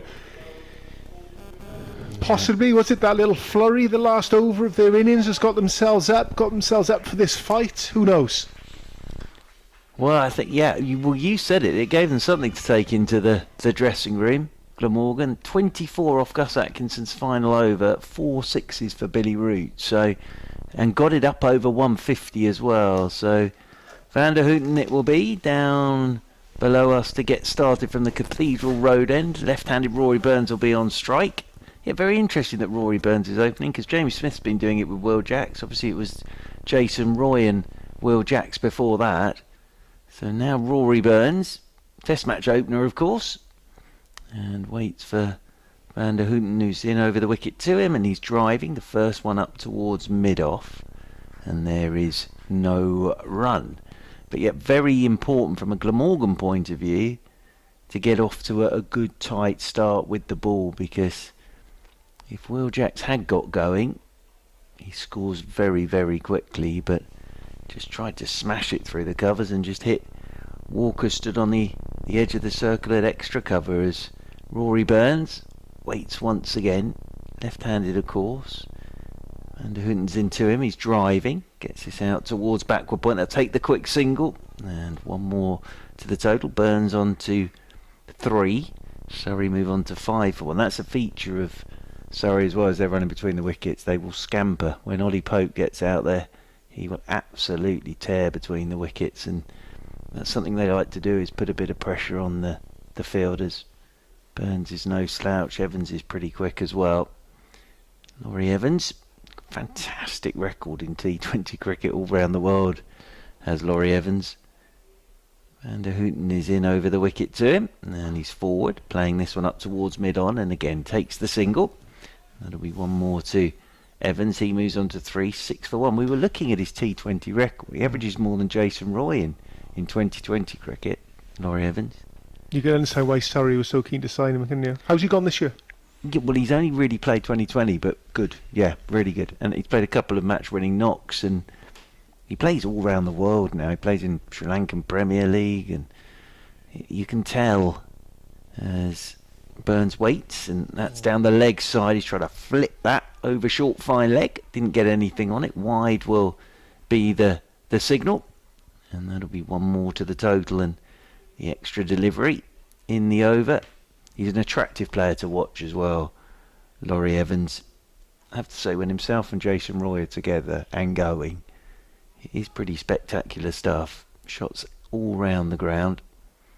Different job to do tonight as Burns waits again, and Burns swings across the line. I think that's hit him in the chest actually, and run down towards third man, and the throw will come in. Oh, he's got a bit of battle glove on that as Rory Burns gets a single. But again, this is a good over, tight over. No boundaries yet for Surrey. 8 for 1 they are, chasing 154 to win after Glamorgan posted 153 for 6. And as we were saying, thanks to Billy Root's 4 sixes in the final over. He finished 41 not out, Billy Root, as Evans waits again, and Evans is driving in the air and will go. Caught at mid-off. Laurie Evans has looked for the big shot, and Colin Ingram, good catch. Diving away to his right-hand side. Evans has gone. Jacks has gone. This is exactly what Glamorgan needed. 2 of Surrey's top order already back in the dugout, and Surrey might power 8 for 2. Yeah, it's interesting with the experience you said Laurie Evans has got. I haven't seen a ball being hit straight off the seamers today. I've seen a lot of cuts, a lot of pulls, a lot of balls being helped on its way behind the batter, but nothing being hit straight. It's interesting that his first full straight delivery he's had, he's tried that shot. You just felt before that wicket there was just a little bit of pressure on Surrey. Someone was going to crack. There hasn't been a boundary. More importantly, that pressure is still there for Surrey. Yeah, very good start from Glamorgan. And 8 for 2. Surrey. Jack's gone first ball, and Laurie Evans goes for just 3, and that will bring a certain Ollie Pope out into the middle. We'd better get used to this place, because he'll be playing here in the 100. Yes, indeed. Indeed. Probably looking for a flat this afternoon as he waits over his bat as Van der Hooten comes into the right-handed Pope, and Pope's first ball pushes into the offside, and it's a very good over. There's no run. 2 gone, the wicket of Laurie Evans, and 8 for 2 Surrey, chasing 154, and there was us saying what a belter of a wicket this is, and 153 for 6 and 8 for 2, Mike Pell. But this game can change very quickly. It's not dissimilar to the way Glamorgan went about their batting in the first power play, wasn't it? It was all Glamorgan. Then quickly Surrey put the squeeze on with the spinners, and it changed very, very quickly. Just take a rest. It's not a big. It's still 8 and over. That's all that's required, really. You talk about how well they run between the wickets. They run very well, pick up the singles, and the boundaries will eventually start to come. So there's no panic at the moment, and so there's no need to panic. Well, Glamorgan have gone to James Wheel for over number 3 instead of sticking with Sisodia, which I thought they might. James Wheel, something of an Alex Worf look-alike from a distance, tall, shaven-headed, as he's in to bowl, and Burns drives beautifully down the ground and will get 4 runs too long off as Surrey move on to 12 for 2. If you don't want to know the latest Euro or the final Euro score, then shut your ears now.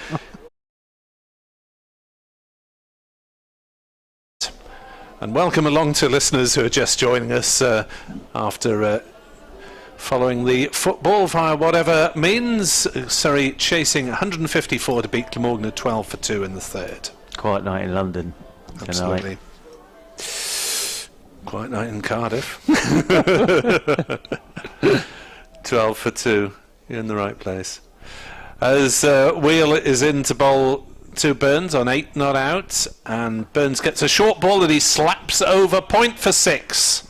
And there is the impetus that Surrey needed at the start of this innings, and Burns getting one that was a little bit over pitched and one that was a bit short of a length, and he's tucked into those two, Mike. Yeah, beautiful shot. Just lent on that straight drive from Burns.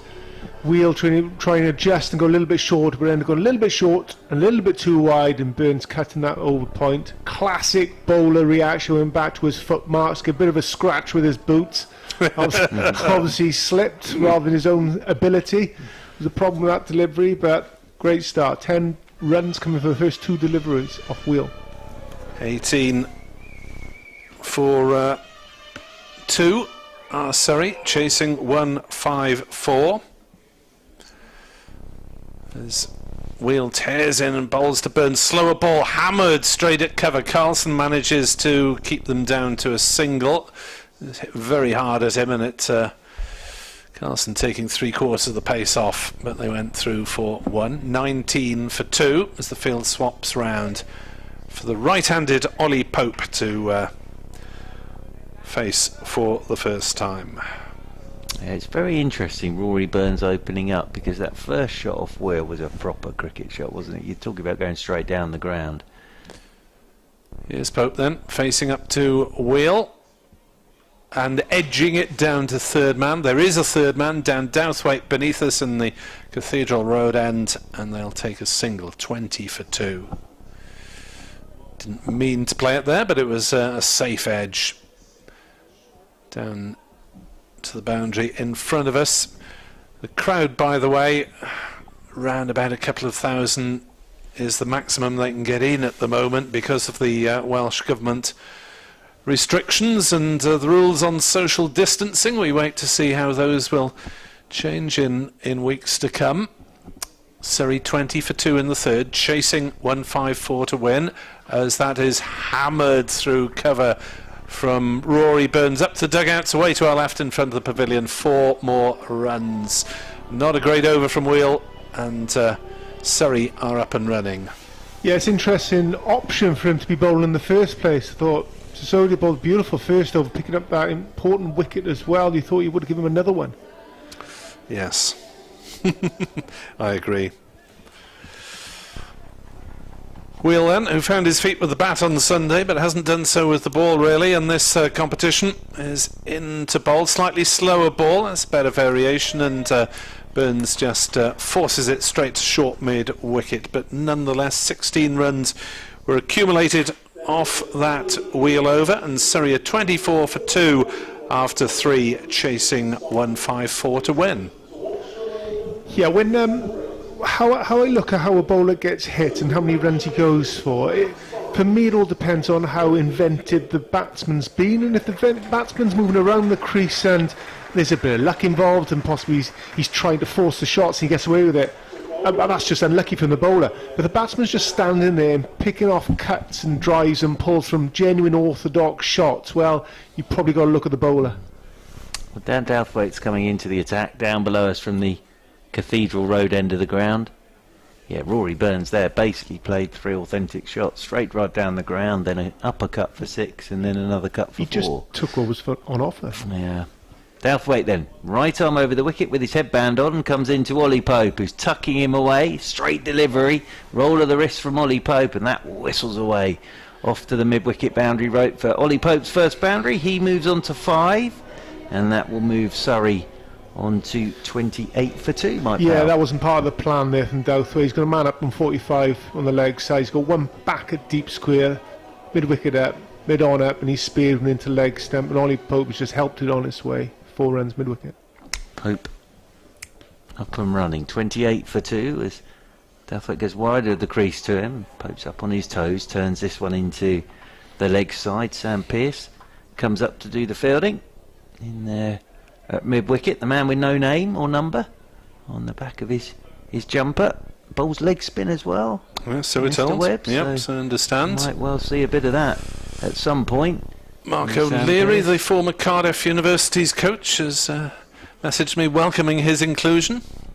Pope waits again as Duff waits into him. Pope's looking to force off the back for inside edge into the leg side. There's Pearce doing the fielding, and they thought about a single. They might even get an overthrow here. Well, Ollie Pope's almost run two there, and they haven't picked up a run at all because they were going to set off for the single. There's a shrug of shoulders from Ollie Pope to Rory Burns. Throw was whistled in by Pearce. And then there was an overthrow, we thought, and in the end Ollie Pope doesn't get any runs at all as he settles again over his bat as Duthwaite comes over the wicket to him, and Pope's driving. Nice looking shot, but just hits the fielder in there at extra cover Biddy Root, and there is no run. But no, great to see 2,000 in tonight, round about that number, and nice to have the crowd in again this evening. Where are you at the Oval in terms of capacity at the moment? Still at the, well, basically it's all members at the moment, as in over the wicket comes Duthwaite, and the slower ball, which is driven by Ollie Pope out towards extra cover. The interesting one is the one-day international on the 1st is being used as a pilot event, so 50% capacity for crowd and 100% hospitality. I think So every that'll be sporting interesting. event in July It's in going to be England a is pilot. a test event, Yeah, isn't it? I wish we had a few, absolutely. yeah. 28 for 2 as over the wicket once again comes Duthwaite, and quick singles taken by Ollie Pope. Direct hit. Ollie Pope's quick. They're convinced. Billy Root's convinced that's out. And umpire Baldwin shakes his head, but he's sprinted through, and Ollie Pope is quick. We said he'd take the fielders on. Well, I did. And the throw comes in. That must have been mighty tight. Mighty tight. And I thought he was struggling, but I think he was struggling there. Just look on the replay on the screen's got available. His bat actually bounced up in the air as he was going over the crease line, and yeah, I think There's just rightly about agree. enough doubt in it, isn't there? Without the freeze frame, we can't give you a definitive here. I think he was probably out if I had to put my money one side or the other, but the umpire can't really give probablys.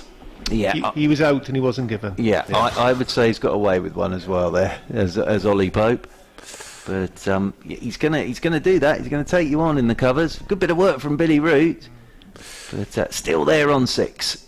Indeed, it's 29 for 2 after 4 here on BBC Sport Online as Van der Hoogten will bowl and played on the offside by Pope, and there's no run. Tim van der Hoogten, the most experienced of Glamorgan's seamers. They've resisted the temptation to go back to Michael Hogan, who's playing second 11 red ball cricket this week in preparation for Hove on Sunday. Looking forward to being down there for a 4-day commentary. Abrupt change of pace as Van der Hoogten bowls, and was that a difficult chance from Pope to point? It's gone. They've gone through for a single. I think that carried, didn't it? Who Yeah, have we got down there at David point? Lloyd. Is that Lloyd? at Lloyd, point? yeah. Diving to his right hand side there, low right, very tough, Good effort, but a but catchable height. Been a hell of a good catch that. It's another one Surrey got away with. Very tight affair at the moment, very even. both batsmen could have gone in the last few balls, and that would be a very different scoreboard at 30 for 4. Well, Pope could be. Oh, sorry, Pope. Pope was a man both sides. Sorry, apologies. Next delivery smacked through the offside by the left-handed Burns. He moves on to 20 with a single there.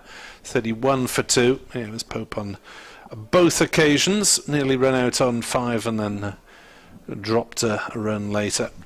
But Van der Hoogten looking to impose a bit of order after a couple of decent overs from Surrey. 31 for 2.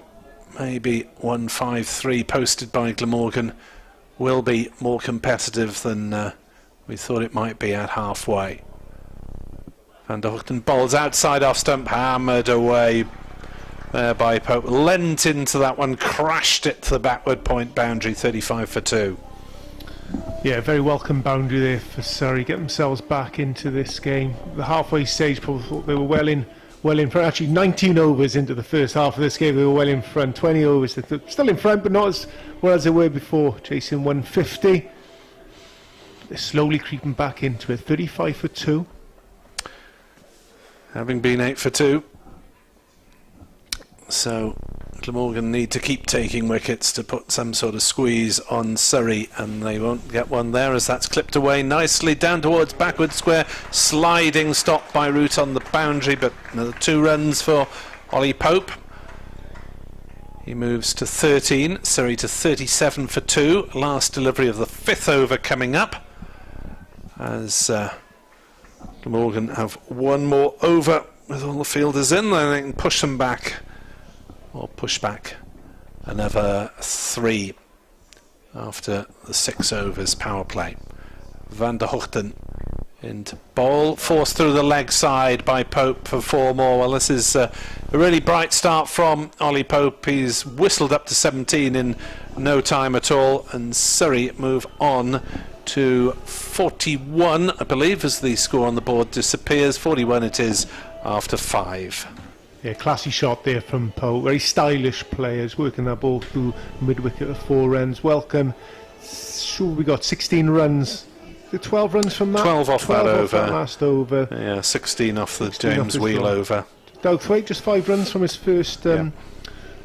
4 runs from his first ball of his first over. So he dragged that back very nicely. Still bowling from the Cathedral Road end. Mixes his up more than most, doesn't he, Douthwaite? Well, final over of the power play. After 6, Glamorgan were 64 for 1. So Douthwaite comes round the wicket to Rory Burns. Short, Burns pulling, top edge. Got onto him quicker than he thought.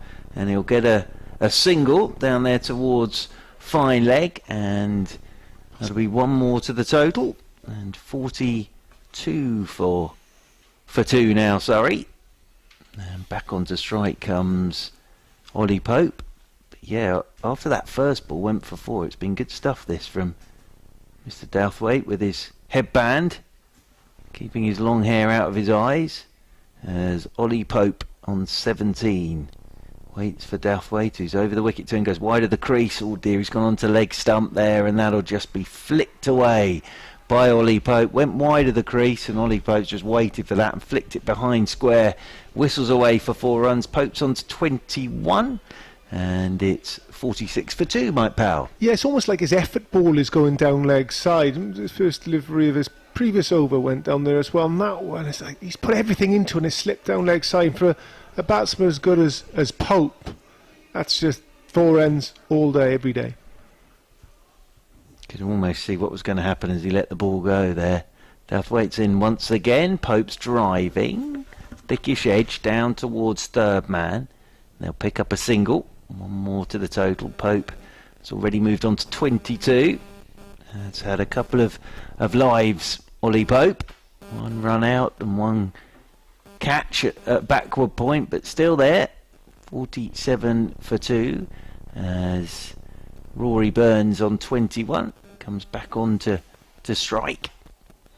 That target again, just a reminder, 154 for Surrey to win this, as Douthwaite comes round the wicket to Rory Burns, and Burns backs to outside his leg stump, then drives. Doesn't really time this, actually, to the edge of the cover ring. Will pick up a single. Rory Burns, he moves on to 22. And Ollie Pope will come back onto strike once again. But as always with Ollie Pope, it's been busy stuff since he's got out there in the middle. Never really gives the bowlers any rest.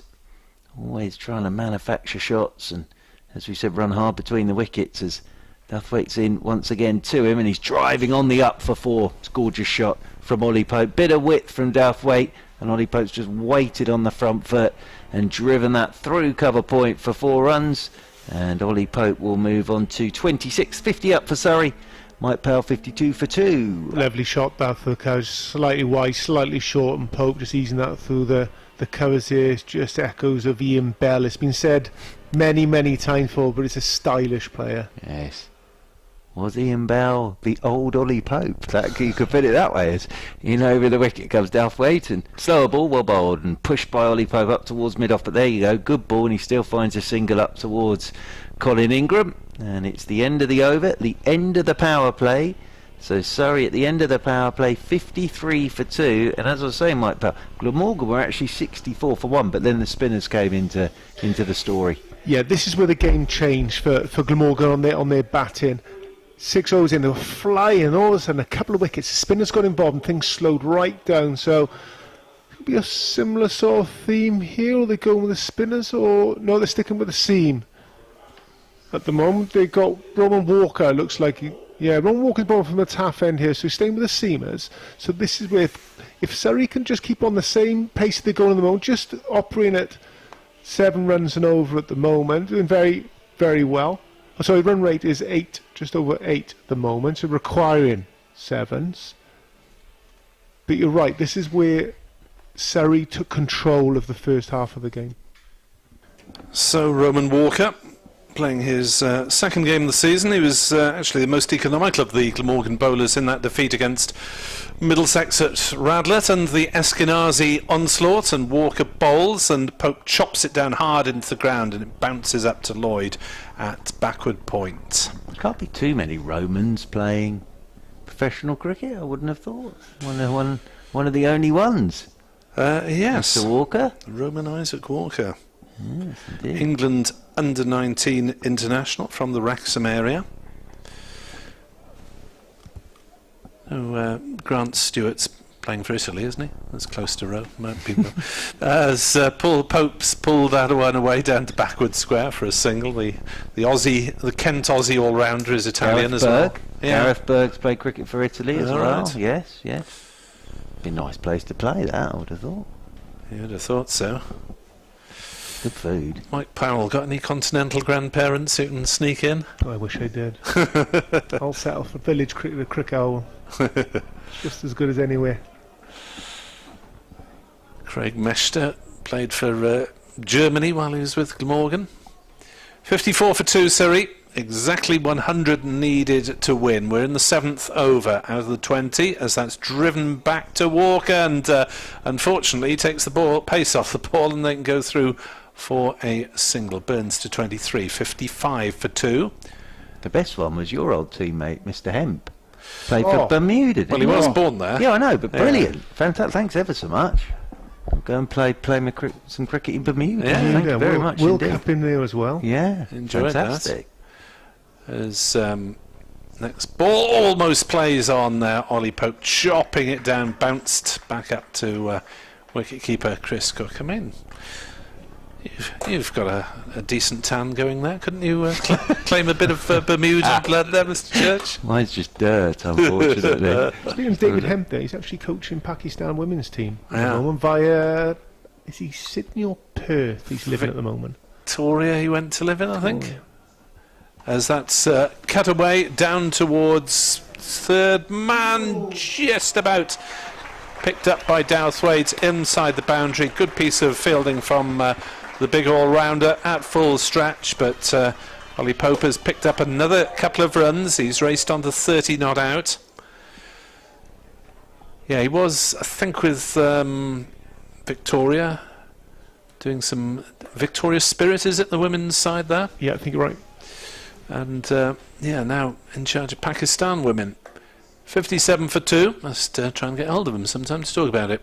Walker bowls down leg side, wide called. Good stop actually by Chris Cook to prevent it going away for 4. Yeah, David Hemp, his second stint back at Glamorgan, he lived with me. All right. Even though the family stayed up in Birmingham, where he was obviously born, stayed with me. So, very, very funny man. I've got many, many stories. David Hemp. Probably more suited to an after-dinner situation than a broadcast. Possibly. We're before 9 o'clock, Mike, so you have to wait for a late match to bring those stories out. Walker is in to bowl to Pope, who pulls towards square leg. Has he bisected the field? No, it's a good piece of fielding on the boundary, and they have to hurry back for 2 runs. And that seems to be something coming into the game more and more, that one fielder dives and flicks it to the other, Mike. Yeah, I mean, if you look yourself as a fielder, basically fundamentally your job is either to catch the ball if you break it down or get the ball back as quickly as possible. I mean, two of you is quicker doing it than one, absolutely do it, but fielding has just gone through the roof. It's so skillful. This Glamorgan team has been excellent. The games I've watched this year and last year have been excellent. So Sam Pearce is coming into the attack. Thank you to James, who just reminded me via the wonderful world of Twitter that Michael De Venito played for Italy. He did. Yes. Now that's a proper player. Yeah. At least he's got an Italian sounding name. He has, yes. Not like yes. Grant Stewart or Gareth Berg. No. So, yes, Mr. De Venito played for Italy as well. And, well, here we go. Sam Pearce with his leg breaks into the attack. Yeah, we haven't got Marnus Labuschagne, so you have a bowl instead. Well, no pressure, boy. Yeah, got Rory Burns and Ollie Pope to bowl that as well. 60 for 2. Pearce comes in over the wicket to Rory Burns. He's looking to cut the first one and goes past his edge and taken behind the stumps neatly and tidily by the skipper. So comes in once again over the wicket to Burns, and Burns looking to work leg side, just skips onto him. Nice start this from Pearce, because whatever you say, Mike Powell, there will be some nerves around, I would have thought. Especially looking down at England's test opener and England's middle order batsman. As down the pitch comes Burns and just tucks this one down towards long on. He'll take a single. One more to the total. 61 for 2. Ollie Pope won't want Pearce to settle, so it'll be quite interesting to see how Ollie Pope goes about this. To Sam Pearce. Field all changes for the right-hander. Two go back on that leg side boundary rope. Long off, long on sweeper on the cover rope as Pearce is over the wicket to Pope, who's immediately down the pitch to him, tucking him into the leg side, swings Billy Root round to his left at deep mid-wicket, and they'll come scampering back for 2. Sensibly played by Ollie Pope. Yeah, very quick bowling from Pearce so far, hasn't he? Speared them in. Pope's on to 34. 63 for 2, Surrey. As in comes Pearce again, and Ollie Pope down the pitch once more, and it's a quick delivery again from Pearce. Don't blame him, and it's tucked leg side by Pope. He picks up a single, one more to him, and he's on to 35. I can confirm via the work of our friends at the Hugh Evans Picture Agency that Ollie Pope was out. We've got a still of it. Yes. We did try to convince you. Yes, we did try and convince you, Mr. Webb. Well, I thought he was probably out, but Yeah, I could no, he was understand out. the umpires. In over the wicket once again comes Pearce. Reverse sweep is out from Burns. It was a full toss. He missed it. It almost bowled him. Pearce's first over is a very tidy one. Just 4 off it, Mike Powell. That's a real settler, isn't it? Wonderful start. A big confident boost as the sanitizer comes on. So Surrey at the moment 64 for 2, requiring another 90 runs to win from 12 overs remaining. We've got Pope on 34, Burns on 24. We've got Walker possibly still bowling, but Walker's still bowling from the taff end. But more importantly, Pearce bowling his first ever over in T20 cricket. I mean, his debut for Glamorgan has gone for 4 runs from his first over. Very well done. Yeah, and a real settler for him as well. And he'll be better for getting that first over out the way, will Sam Pearce. Roman Walker then, one of 5 Welsh players in this starting 11, which is always good to see. Walker in, bowls, and Pope gets a single out towards mid-wicket. In terms of English-born players, there's Root, Douthwaite and Wheel, so only 3 born overseas, which is quite low for Glamorgan in recent years, who've had a sizable Southern Hemisphere-born contingent of various types. 65 for 2. Surrey chasing 154. We're in the 9th. Start the 9th, and Walker has cleaned up Rory Burns, trying to force and seeing his stumps demolished. 65 for 3. Yeah, Burns trying to work that ball to the leg side straight, smashing him in sort of middle leg that we can see the stumps. Very good from Walker. Excellent. Coming very few. Just the 8 runs coming from his 1.2 overs so far. Big wicket that for Glamorgan. Surrey need to rebuild again. Tremendous celebration as well from Roman Walker there. I think he was thinking of doing something spectacular as he leapt into the air and then couldn't quite work out what to do. So he just sort of jumped up in the air. But no, well bowled, hitting the top of Rory Burns' off stump. So 65 for 3. Sorry. Yeah, he played 3 T20 games for Glamorgan at the back end of the 2019 season and didn't really get anything threatening last season, possibly unlucky with the lack of second team cricket and not able to stake a claim. So Surrey 65 for 3 in the 9th as Jamie Smith 57 against Sussex last time out comes the wicket. Yeah, that was his first T20 50 from 43 balls with 2 4s and 2 6s. Jamie Smith. Roman Walker to bowl to him, and that's run down into the gully. Good diving save by David Lloyd, and that's the sort of stop you get when you've just had a little boost to your team's morale, I guess, flinging yourself around even more so than normal. Walker still just 20 years old and powerfully built as well. I think I interviewed him when he's 16 when he got into the, or 17 when he got into the England under-19s, and he's filled out a little bit there as a forward defensive prod from Smith. And Surrey just suspicions that they're starting to stall, but Glamorgan still need to get rid of Ollie Pope pretty quickly. I think this is a big partnership for Surrey, Pope and Smith. Batting to come. What, Geddes in next? Yeah, I suppose it depends where Surrey are in the game, because Geddes is still very early in his career. Just 19 years old. As Walker bowls, and that's another dot ball, and David Lloyd has a shy at the non-striker's end and misses. But Glamorgan starting to turn the screw, having suffered the same fate themselves, really, Mike. They had several periods of 3 or 4 dot balls in a row, didn't they? Yeah, it's the wickets that's really slowing Surrey down here. Just getting a little bit of momentum with Burns and Pope there and just slowing them down for this over. But a smart over so far from Walker. Can he keep it going? Oh, that's down leg side. There's appeal for a caught behind. Not given, but it's not given as a wide either. So it must have flicked something on the way through. Just a single and a wicket off the Roman Walker over. And Surrey 65 for 3 after 9, and the equation now 89 to win off 11 at 8 runs and over for the tie. Well, just looking, the last 3 overs from the power play have gone for 5 runs, and they've picked up the wicket of Rory Burns. So it's much the same as we were saying with the Glamorgan innings. It was sort of after the power play that Surrey strangled everything down. Roman Walker there has bowled really well, and Pearce will get his second over, 65 for 3. Glamorgan at this stage were 81 for 3. As using his feet is Ollie Pope, and turns Pearce out towards deep mid-wicket. They'll take the single. The luxury Surrey have got in this stage is knowing exactly what they need from each over. That's the difference. There isn't that added pressure of what is a good score on this wicket. Well, we know it's 8 and over, right, that's what we need to get.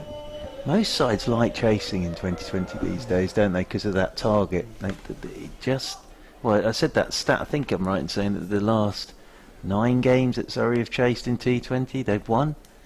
So do like a target, as Smith, still yet to get off the mark, will punch this ball from Pearce into the offside, and diving away to his left is Colin Ingram to do the fielding, and there is no run. So Jamie Smith's been out there for 4 balls, still looking for his first delivery. 5 balls now for Jamie Smith, and he's in good nick as he waits again for Pearce. Pearce is in. Oh dear, that's halfway down, and this will just be helped by Jamie Smith. I think he was looking for the quicker ball there, and it just was halfway down and helped off his hit by Jamie Smith. And his first runs come with a boundary, but just got that one wrong, I think, Sam Pearce, and helped away for 4 by Jamie Smith. How many times have deliveries like that pick up a wicket though?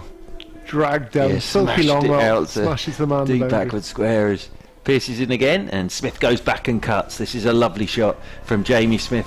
Beautiful timing as always from Jamie Smith. That's whistled off to the boundary, just stepped away, gave himself a little bit of room and played it late, and it's absolutely whistled off that bat of Jamie Smith. His second boundary in the over, back-to-back boundaries, and Surrey 74 for 3. Smith waits once again, Pearce is into him, and Smith turns this one. Flatter delivery into the leg side, will take a single out there towards deep backward square. So Smith moves on to 9. Pope comes back on to strike on 37 from 26 deliveries as Pearce gets ready to come in once again. Over the wicket to Pope, and Pope's using his feet, well bowled by Pearce, pushes this one straight back. Pearce does the fielding off his own bowling, but a better over from a Surrey perspective. 10 runs off it, 10 gone Mike Powell, a halfway point. Surrey 75 for 3, so needing just around 8 and over, 79 off 10. Yeah, if I was Surrey, I'd be looking right. I need another at least 5 overs from these two out there now. That's what I'd be saying. So, right, boys, if you're out there, can you travel at 6, 7, 8 ideally? But I need you two out there for the next 5 overs. You do that, it's a very good chance that Surrey will be winning the game. If they're not, it brings Glamorgan right into it. Yeah, and we were saying about Surrey's batting lineup. Ben Geddes, Jamie Overton still to come in there. Kyle Jamieson as well, of course. And Moriarty, Gareth Batty, but you just feel this is an important partnership to get Surrey towards that total for victory. So Walker once more from the River Taff end, and Smith walking down the pitch to meet him and clipping towards mid-wicket and just beating the charge of the field around the boundary there. Nicely placed for 4 runs through mid-wicket. James Wheel couldn't quite get there in time as the ball ran towards the player dugouts, which this season are in front of the pavilion to make sure they're well separated from the public areas of the ground. 79 for 3, Smith to 13, Walker in again to bowl to him. Dot ball as it's played gently to mid-on. No run. And hopefully we'll be able to get back to normal crowds in a few weeks' time, when Glamorgan will be playing One Day Cup, and some announcements on that may be on the way. Who knows? As Walker bowls, and that's turned on the leg side for a single, and they'll have to settle for that as Pope sends his partner back. 4 One Day Cup matches to be played here, and 4 matches, of course, for the Welsh Fire 100 franchise in the roughly mid-July to mid-August period. It'll be interesting to see what the capacity is at Wembley if England get to the final. Oh, that'll be a test event.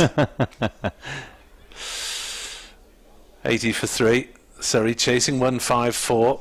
Walker into bowl, and Pope takes a quick single up to Van der Hoogten at mid-on. That was well timed actually, because it was just a soft bat, dab and run, and once the ball had run past the bowler there was always a single there. 81 for 3. Get the feeling that Glamorgan really still needs some more wickets if they're to stand a chance of winning this game. They're fighting at the moment, but Smith has started well, and Walker bowls to him, and he gets another single out towards mid-wicket. Van der Hoogten in fact runs round from mid-on to do the fielding. 82 for 3. Yeah, it's been a nice start from Jamie Smith. I'm saying he hadn't scored a run off his first 5 balls, but now just beginning to tick. First shot he played for 4 off Roman Walker in this over was a lovely shot. Some members of the crowd getting excited about something or other, not necessarily related to what's happening in the middle.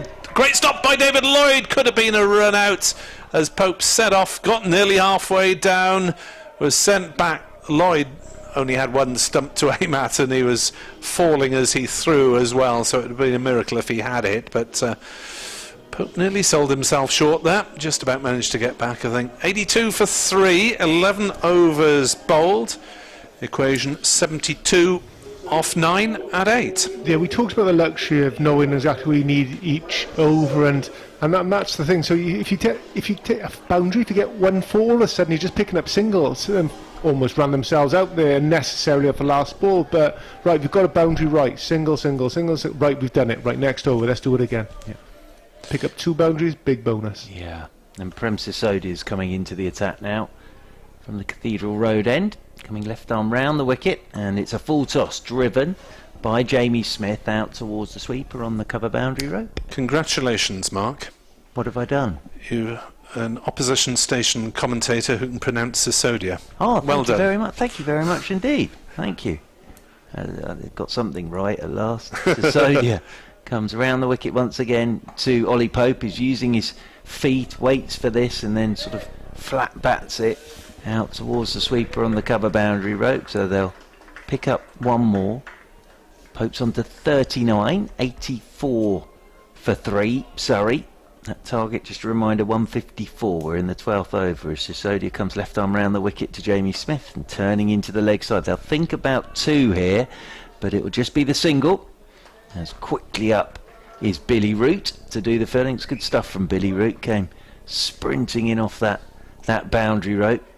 Quite a bit of space to work with on that leg side. Kept it down to 1. Sisodia wanders in once again, comes left arm round the wicket. That's short and wide, and Ollie Pope will feel he's missed out there because he's cut it and toe end of the bat, and it's just rolled to Colin Ingram in there at extra cover. So I feel for him there. Yep, he tried to absolutely smash that, did Ollie Pope, and mistimed it completely as Sisodia's into him, and Ollie Pope's down the pitch, well bowled by Sisodia, because Ollie Pope can only push this one straight back up the pitch, and Sisodia does the fielding off his own bowling. Good over this from Sisodia. 3 off it, last ball of this the 12th. He comes into Ollie Pope, and Pope's cutting, this time in front of square, but the fielding is good, sweeping out in front of the pavilion. Wheel out there, I think, and they'll pick up a couple. 2 more to Ollie Pope, but good over from Sisodia. Keeps it tight. 5 might pal off that over. 87 for 3, sorry. Another smart over there from Sisodia. Just a 9 coming from his 2 overs so far. A little bit of a squeeze on, sorry. Pope's still out there, 41. Smith getting himself going at the moment, 17. Score 87. Still 67 required. 8 overs remaining. If this was a boxing bout, Yeah. just sizing each other up at the moment. No one's really prepared to finish it off. Let's go in the full distance, I think. Yeah. Surrey ahead on points, just about. Borderline. Very, very tight. Split decision.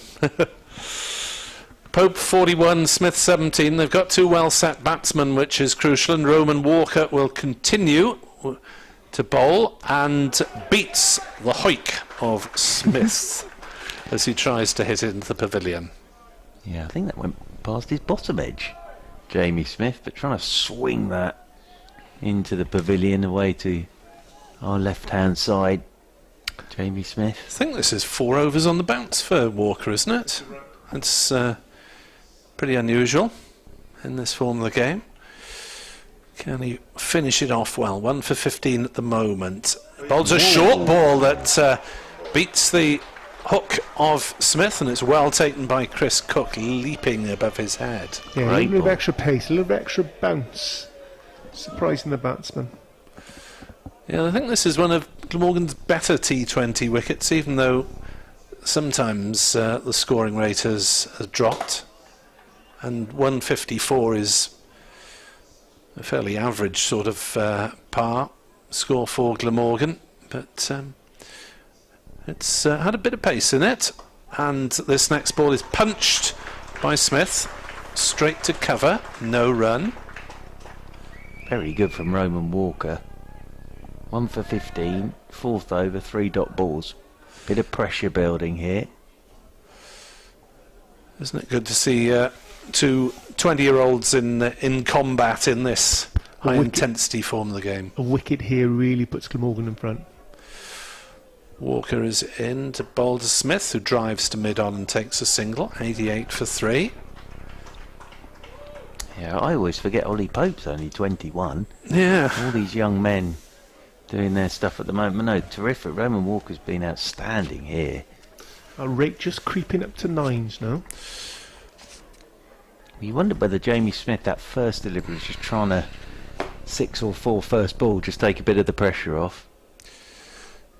Pope on strike on 41 as he drives to cover, and Pierce was cute. They'd retreated a couple of metres out of the circle by the time the ball was struck, just the single taken.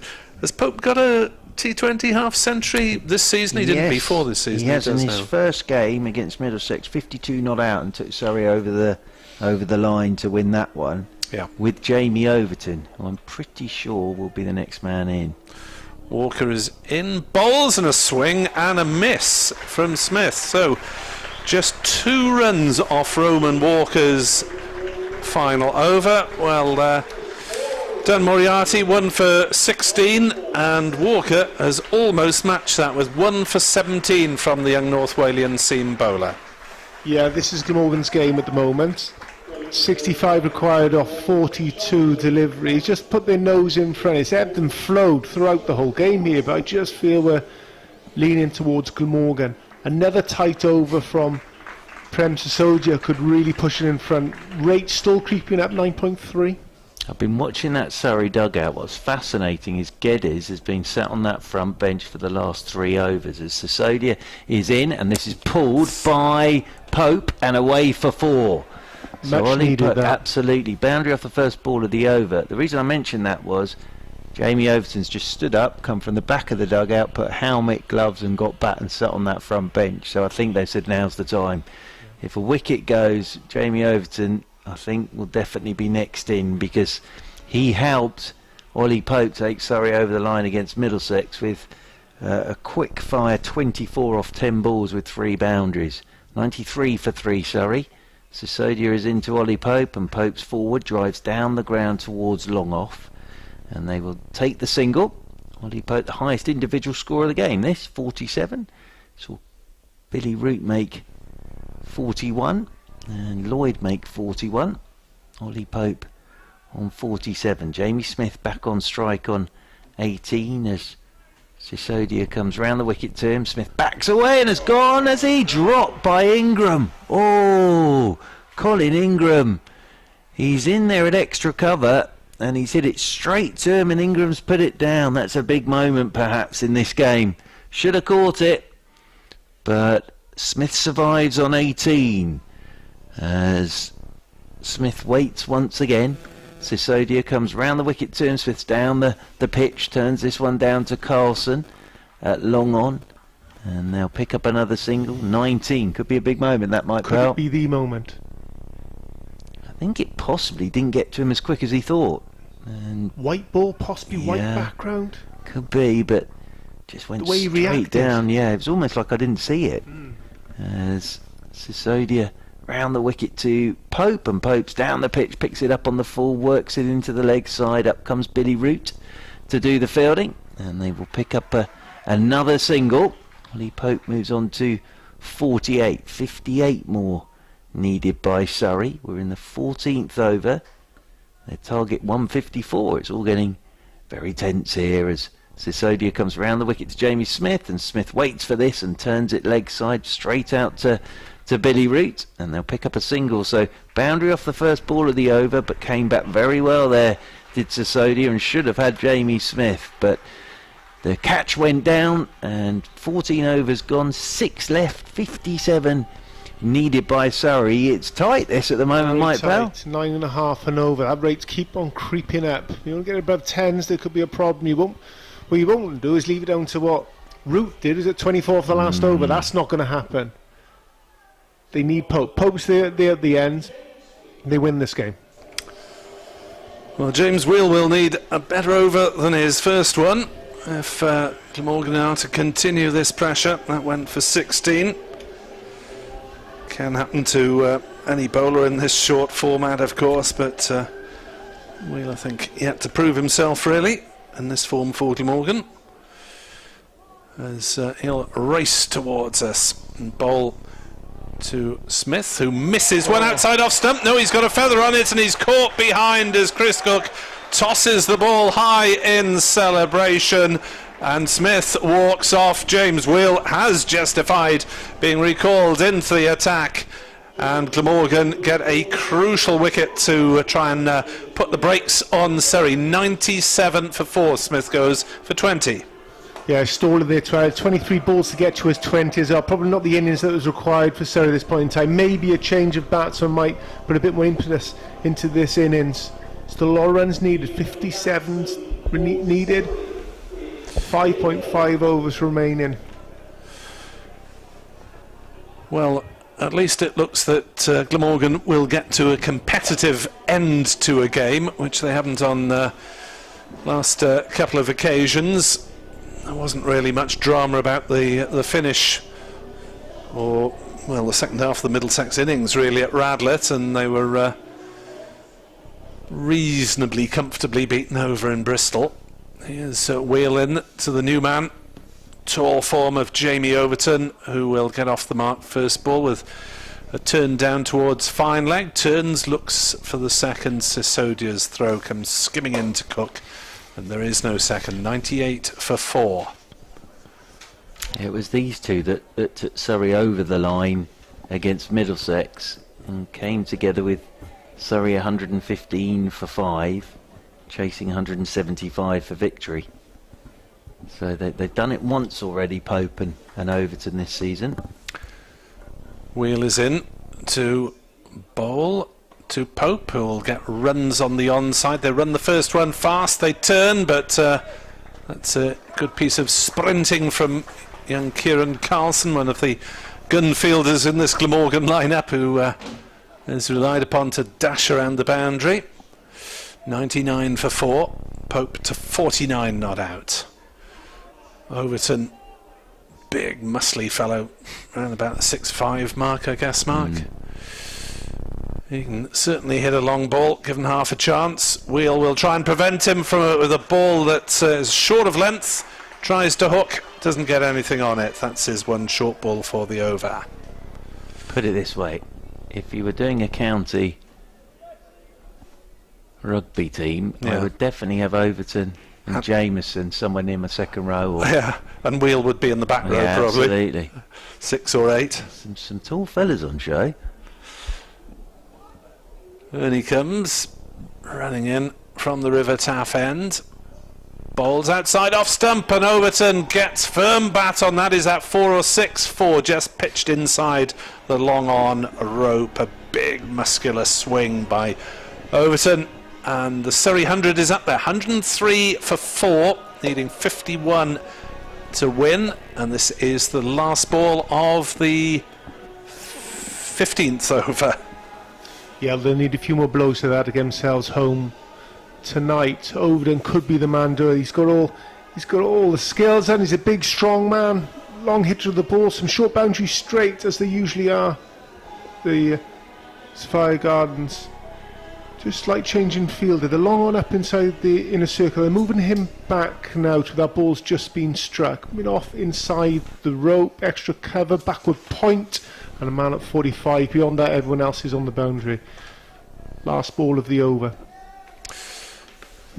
Big ball almost, you feel these days, as Wheel is into bowl up in the block hole. They'll take a quick single. Well, that was dynamic stuff. Cook's side foot hits the wicket, but Pope, like a whippet, was home there. The ball didn't travel very far from the wicket at all, but they dashed through for a single. It's 104 for 4. There were 7 runs off that over, and Surrey need 50 off 5, which even my level of mathematics tells you is 10 runs and over. Yeah, it was an exciting single, that, wasn't it? Off the last ball of the over. But as I say, these two have done it once already for Surrey this season. Overton's coming off the back of that 24 not out and a 28, so he's got some runs. Big over this. Yeah. Because as you said, last over. They're not going to want to leave it to the last one either, are they? They need 2 boundaries at over. Sisodia is in to Overton, bowls him! Well bowled, Prem Sisodia. Jamie Overton looking to swing that over the leg side, and he clips the stumps That's a big wicket. Jamie Overton goes. Well bowled, Prem Sisodia. Yeah, ugly shot from Overton there, just slogging across the line. Prem slipping that ball into middle stump. Well bowled. More pressure ploughed on Surrey now. Overton back in the pavilion, 6 to his name. Pope stranded at the other end on 49. 10s required from the last 5 overs. They've got a lot to do, Surrey, to bring this game home. Well, 104 for 5. And Ben Geddes makes his way out there in his 4th T20 game for Surrey. With an opportunity here. He's got Ollie Pope at the non-striker's end on 49. 19 years of age. Ben Geddes. And made his debut 3 games ago. So an opportunity here for him. There's a bit of pressure about the place. 50 required. Prem Sisodia with that big wicket of Jamie Overton. Ben Geddes right-handed. They're just rearranging the field for him. 2 back on that leg side boundary rope as Sisodia. Round the wicket he comes to Geddes, and Geddes' his first ball. He's off the mark. Just drives down the ground towards long off. They'll take the single. And Geddes will move on to 1, and that brings Ollie Pope on to strike on 49. So he's had a bit of pressure in his career already, Ollie Pope. There's a little bit here for him as well as Sisodia comes round the wicket to him, and he's driving nicely out towards the sweeper on the cover rope. But again, good stuff from Sisodia. Wicket was fantastic, but singles are good as well. That's the Ollie Pope 50 with that. Single, 39 balls, 6 fours. Nice innings from Ollie Pope, but just the reaction is thanks very much, but I've still got some work to do here. The way he raised that bat as Sisodia is into Geddes, and Geddes uses his feet, whips this one down the ground towards Carlson. I think it'll only be the single. They've been very good on the boundaries today. Have Glamorgan got round really quick, haven't they, and kept those. Surrey will be looking for 2s. That's the way they've done it back in South London with the big boundaries, but the boundary riders, as they're now called, have been absolutely terrific. Sisodia, 2 balls to go of his spell. He's in here to Pope. Pope's down the pitch and mows this one out into the leg side. They'll pick up a couple. Duffwaite does the fielding with a stumpman roll there to our right hand side. That was a real get everything behind it. If it doesn't hit the hands, it'll hit the chest or the legs or something from Big DD. Yeah, he did very well. 2 for 22 for Sisodia with 1 ball to go of his 4 overs. Coming into Ollie Pope. Quicker, flatter ball. Pope, looks to pour, and it hits his pad and rolls between his feet, and he lost it for a second, but it's rolled past the stumps, and what an over that is from Prem Sisodia. 16 gone, the wicket of Jamie Overton, just 5 off the over, and Mike Powell, those are outstanding figures for Prem Sisodia tonight. Yeah, very similar to what happened with Surrey's spinners a couple of hours ago, but very good from Prem Sisodia. It's a 4 overs, 22 runs coming from it. Almost picking up Ollie Pope in the last ball. Ball going down leg side. He got tangled up in his pads and almost rolled onto the stumps. We've been a hammer blow seeing the back of Ollie Pope, but he's still out there. I think he's the man who's going to bring them home. Rate has just jumped from 10s up to 11s, just over. So it's going the wrong way as far as Surrey are concerned, the right way for Glamorgan. Still 45 required, 4 overs remaining. Van der Hoogten will need to mix it up intelligently, you feel here, as it's otherwise pace on can be pace off the bat as well. Van der Hoogten in to bowl to Geddes, who drives back to the bowler and is gone for 2, and Surrey lose their 6th wicket with 109 on the board. Yeah, difficult for Surrey now. They absolutely need 2 boundaries and over to keep themselves in this game and searching for it, but Glamorgan has stuck to their guns. But very good lines, very good lengths. Smart catch from Van der Hoogten there, caught and ball just running off to his left hand side in his follow through. So Pope with Jamieson. Now Jamieson, we haven't seen anything really of him with the bat, just 7 runs and hasn't yet been dismissed. So 1 innings at Hove. Yeah, bit of an unknown but he's certainly got the height for it. Well, he can bat. And the the muscularity. Surrey 109 for 6. Pope holds Surrey's hopes in his hands. Jamieson, will he swing a long ball as well? 3 fielders in the circle on the offside, just a fine leg up on the leg side. Everyone else scattered to the 4 corners of Cardiff as a dot ball, as Jamieson defends it out to cover. No run, well bowled Van der Hoogten. It's interesting this, because I honestly thought this would be a high scorer when we first saw the pitch and everything, but actually it's going to be a low scoring thriller perhaps this evening. Well, you'd be surprised if it didn't go to the last over now, wouldn't you? Unless Surrey can get a couple of miracle overs here. 45 off 3.4. Van der Hoogten to Jamieson, gets a short ball that lobs up into the air on the onside. They'll go through for a quick single. Van der Hoogten has a throw at the wickets that thankfully for Glamorgan was well backed up. But Van der Hoogten had Jamieson in a little bit of trouble there, finding a bit of bounce from the pitch. Well-directed bounce from that. Throat height. which is about 6.5 foot. I was going to say, don't forget that throat's about 6'9". It's a good ball, that. Van der Hoogten taking advantage of the fact that he can get about 6 inches further of bounce and not being called a no ball. Van der Hoogten bowls, Pope slogs towards long on. That will only be a single, and Glamorgan will happily allow Surrey to accumulate singles. Applause now for virtually every ball that doesn't go for 4 from the home crowd, who are really getting into this, spread as they are around Sophia Gardens, spaced out according to in the physical rather than the physiological sense. According to Welsh Government regs, Van der Hoogten bowls, and that's carted up towards mid-wicket. Carlson will pick it up just inside the boundary, and Jamieson will come back comfortably for a second run as the throw is backed up by Pearce. 113 for 6. Jamieson has 3. This is the last ball of the 17th over. 41 off 3.1. Van der Hoogten, 2 for 20 to his credit. I think he's feeling his leg now, Van der Hoogten. Oh dear, that's the last thing Glamorgan need. He is feeling his right ankle area. That's a word with Colin Ingram. He'll bowl this delivery, but will he be fit to bowl another over? Glamorgan need him.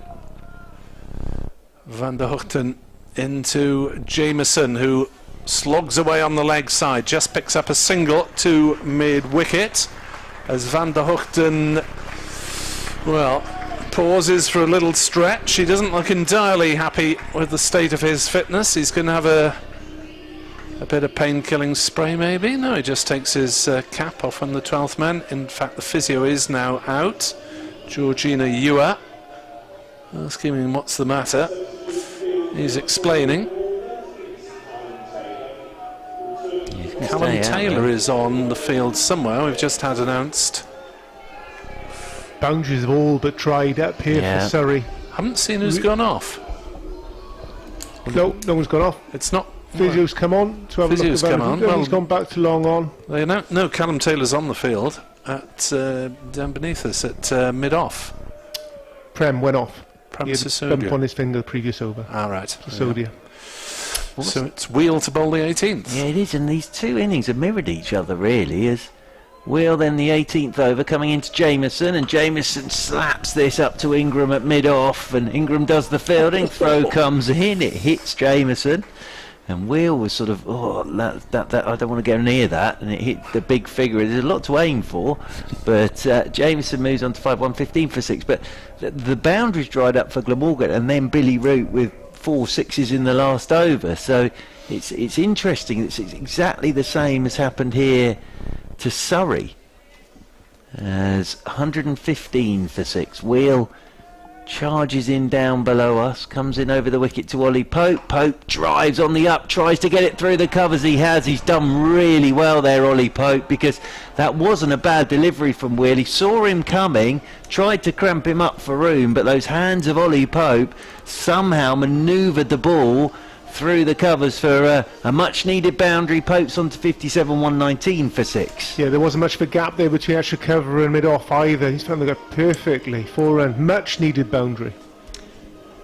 So 119 for 6. At the end of the 18th over, Glamorgan, we're up around 129, I think, as in over the wicket once again comes Will. This is driven by Pope, and it's hit Will on the boot and runs off down towards Carlson.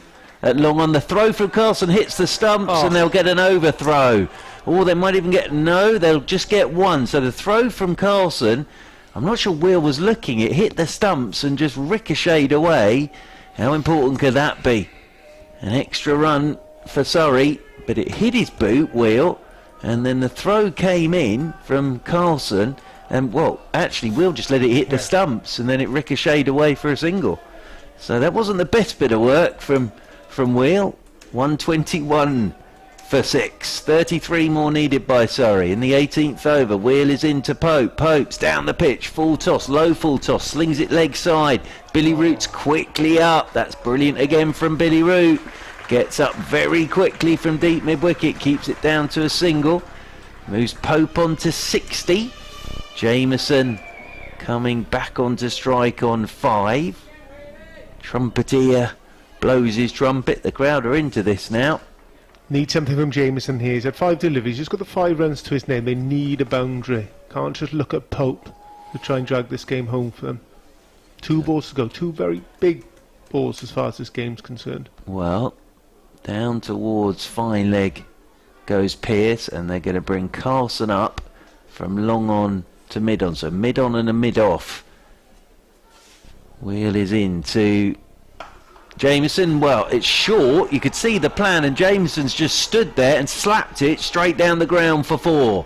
Because with that field, he wasn't going length delivery to Jamieson, but Jamieson's got such long levers, he's just backed away. Mike Pound just slapped it baseball style down the ground for 4. He's on to 9, 126 for 6. Short delivery, possibly the right option, but it was just too wide.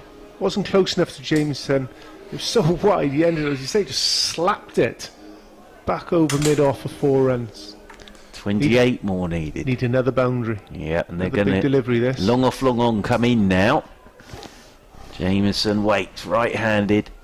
Wheel is over the wicket to Jamieson. Full delivery, driven down the ground by Jamieson. They'll want to get Pope back onto strike. Here he comes, Ollie Pope. Oh, run out this time. Wheel's done brilliantly there, because the throw from Carlson was wide of the stumps, and Wheel, who had a bit of a shocker earlier in the over, has deflected that ball back into the stumps, and that means Ollie Pope is run out for 60, trying to get back to be on strike. Massive wicket, and a good bit of work that from Wheel. Just flick the ball back onto the stumps. Pope goes for 60. Mike Powell, Surrey 127 for 7. Nice bit of work there, but most importantly as well, she Pope's back in the shed, but the new incoming batsman is on strike. Jamieson, because they ran the 2, he's gone back to now ended over non-strikers end. So who is this? This Gareth Batty? Gus Atkinson. Yep, Gus Atkinson out there now for Surrey. So, wow, there we go. That over had a bit of everything, didn't it? 27 required to win, 12 balls remaining. Well, Glamorgan conceded 13, but they got the key man in that over in somewhat unorthodox fashion. But well, maybe if people see the picture of Pope's bat not being grounded earlier for run out, maybe that's a little bit of justice being done, albeit slightly belatedly. Well, Van der Hochten is going to bowl now. So is it going to be Douthwaite or Wheel for the last over? Wheels been a bit expensive. 1 for 36. Douthwaite 0 for 17 off 2. It's Douthwaite to bowl this one actually, and then Van der Hoogten. You would have thought Mike for the last. In the gloom, the floodlights haven't been put on here tonight, no. It's strange, isn't it? Because we've had one game that ended in far worse conditions than that. Then there were games brought forward. Then there was a game with lights used. Douthwaite is bounding in to bowl, and that is big up towards long on, but not big enough. The catch is taken. Atkinson goes, holes out on the boundary or towards the boundary. 127 for 8. And Atkinson, well, had to swing and hold out on the boundary. Yeah, it was actually quite a nice length to be hit there, but he's got underneath it, weight going slightly back and fell short. Short boundary was here straight, and that was probably another 15 yards short of the boundary. Comfortable catch out there at long on. Subfielder Callum Taylor was the man underneath it. 127 for 8.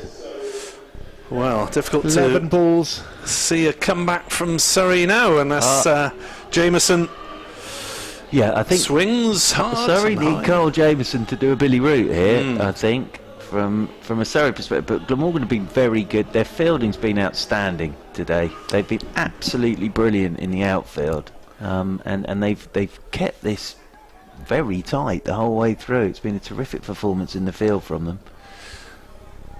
Douthwaite will bowl to Jamieson, who's on strike. They crossed while the ball was in the air, and Jamieson crashes that one through the covers for 4.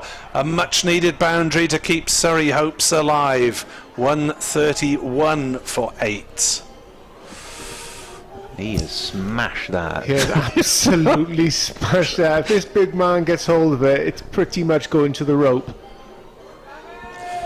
Douthwaite needs to get some good variations here, you feel? 23 from 10. 23 from 10 balls. It's going close to the wire at least, you feel. Douthwaite in. Bowled, slower ball outside off stump. Will that one be given wide? No, it won't. Must have been just inside the blue tram lines there from Dan Douthwaite. Yes, it was. The replay confirms. Good decision from the umpire. 23 runs off 9 balls required by Surrey. Douthwaite charging in, bowling a full toss, and there's almost a stumping as there's a swing and a miss from Jamieson, trying to give himself room, stepping away to leg, and Douthwaite following him there with a full length ball that in fact passed between his pads and the stumps. 23 off 8. Douthwaite to the big Kiwi Jamieson, who hammers it straight back past him. Will he find the boundary? Yes, he will. That beat the despairing dive of the man at long off, Colin Ingram, who threw himself at the ball but couldn't get anything on it. Just flew back out for Douthwaite's head. In fact, Ingram did get a fingertip on it, but he needed far more than that. It's 19 off 7 balls now, the equation for Surrey. This game looked to be won for Glamorgan, but Jamieson will keep fighting. Douthwaite is in to bowl to Jamieson, who hits that one for 6. Oh! Jamieson keeps Surrey afloat. 13 needed off the last over. Drama at Sophia Gardens. Yeah, huge delivery there. Beautiful strike, nice and straight. 6, almost like a driving to the driving range. Beautiful. Right, 6 to go. 13 required. Gareth Batty on strike. Ideally, we've got James on strike, but 13 is a lot off the last. They turn into Van der Hoogten, it looks like. The most experienced bowler hit on show for Glamorgan will be bowling the last from the Cathedral Road end. We can have a 43-year-old Gareth Batty on strike. Lots of experience, not known for his boundary hitting, but a lot of experience. Has been here many times before. What's he do? Just nurdle a single and let Jamieson hit the big ones? Yeah, you'd have thought Gareth Batty's job here is... I would go the other way. I'd try and hit a boundary. If you hit it clean enough, you're getting through for a single. If you get a boundary, you're still in the game. Dangerous to start nudging and nurdling. Dot balls, an absolute killer for Surrey here. Right, so 13 required. Great game, this. Last over, Van der Hoogten to bowl it. And it's Gareth Batty on strike. Jamieson's at the non-strikers end. Here we go. Batty, the first ball swings leg side, as Mike Powell said. Trying to get it off towards the boundary. It'll just be a single. So that brings the big hitting Jamieson onto strike on 24. We can have a tie, everybody, as well. That's the other thing to remind everybody. We can have a tie. 12 to win for Surrey. 142 for 8 they are. Glamorgan, of course, 153 for 6. And Van der Houten to bowl the second delivery of this last over to Jamieson on 24. Jamieson swings him. Leg side's got all of that. That's a massive strike from Jamieson for 6. And Jamieson has got it down to 6 required. And he's just stood there, and the tall figure of Jamieson, it's the cleanest of strikes, and it's 6 needed off 4 balls, Mike Powell. Wasn't a bad delivery, good length ball, probably going to the top of off. James gives a little bit of room for this big man, like we say. If he gets half of it, it's going for 6, and he got all of it. The biggest boundary here tonight, sailed over, 20 yards past. Game on here. 6 needed off 4. Jamieson on 30. Van der Houten switches to come round the wicket now to Jamieson. Length ball, well bowled. Tucks it into the leg side, does Jamieson. They'll only get 1 because Billy Root is quickly up to do the fielding. Really good delivery at that point from Van der Houten. And it brings Gareth Batty back onto strike. 5 required of 3 deliveries. Batty and Jamieson get together for a bit of a natter. Ingram and Carlson come up to have a little chat with Van der Houten. And I think there's going to be a change in the field. They're going to get long off and long on in now. So fine leg and third man come to the edge of the circle. 3 balls left, 5 required. Batty on strike as Van der Houten's in over the wicket to him. It's a slow full toss which Batty's got bat on, has got it into the leg side. They're going to get back for 2 because they pushed the long off and the long on out, which was understandable, but he's managed to get back for 2. And it means Mike Powell, Surrey need 3 runs off 2 balls. This reeks of a draw. Yeah, it does. Ties on the cards here. If Surrey finish on 153, that'll be a tie. So tie is on the cards. Good running from Batty. They didn't time it, did he? No. It's on the inside edge, but slowly went out to mid-wicket. Scampered through for a 2. So 3 needed off 2 balls.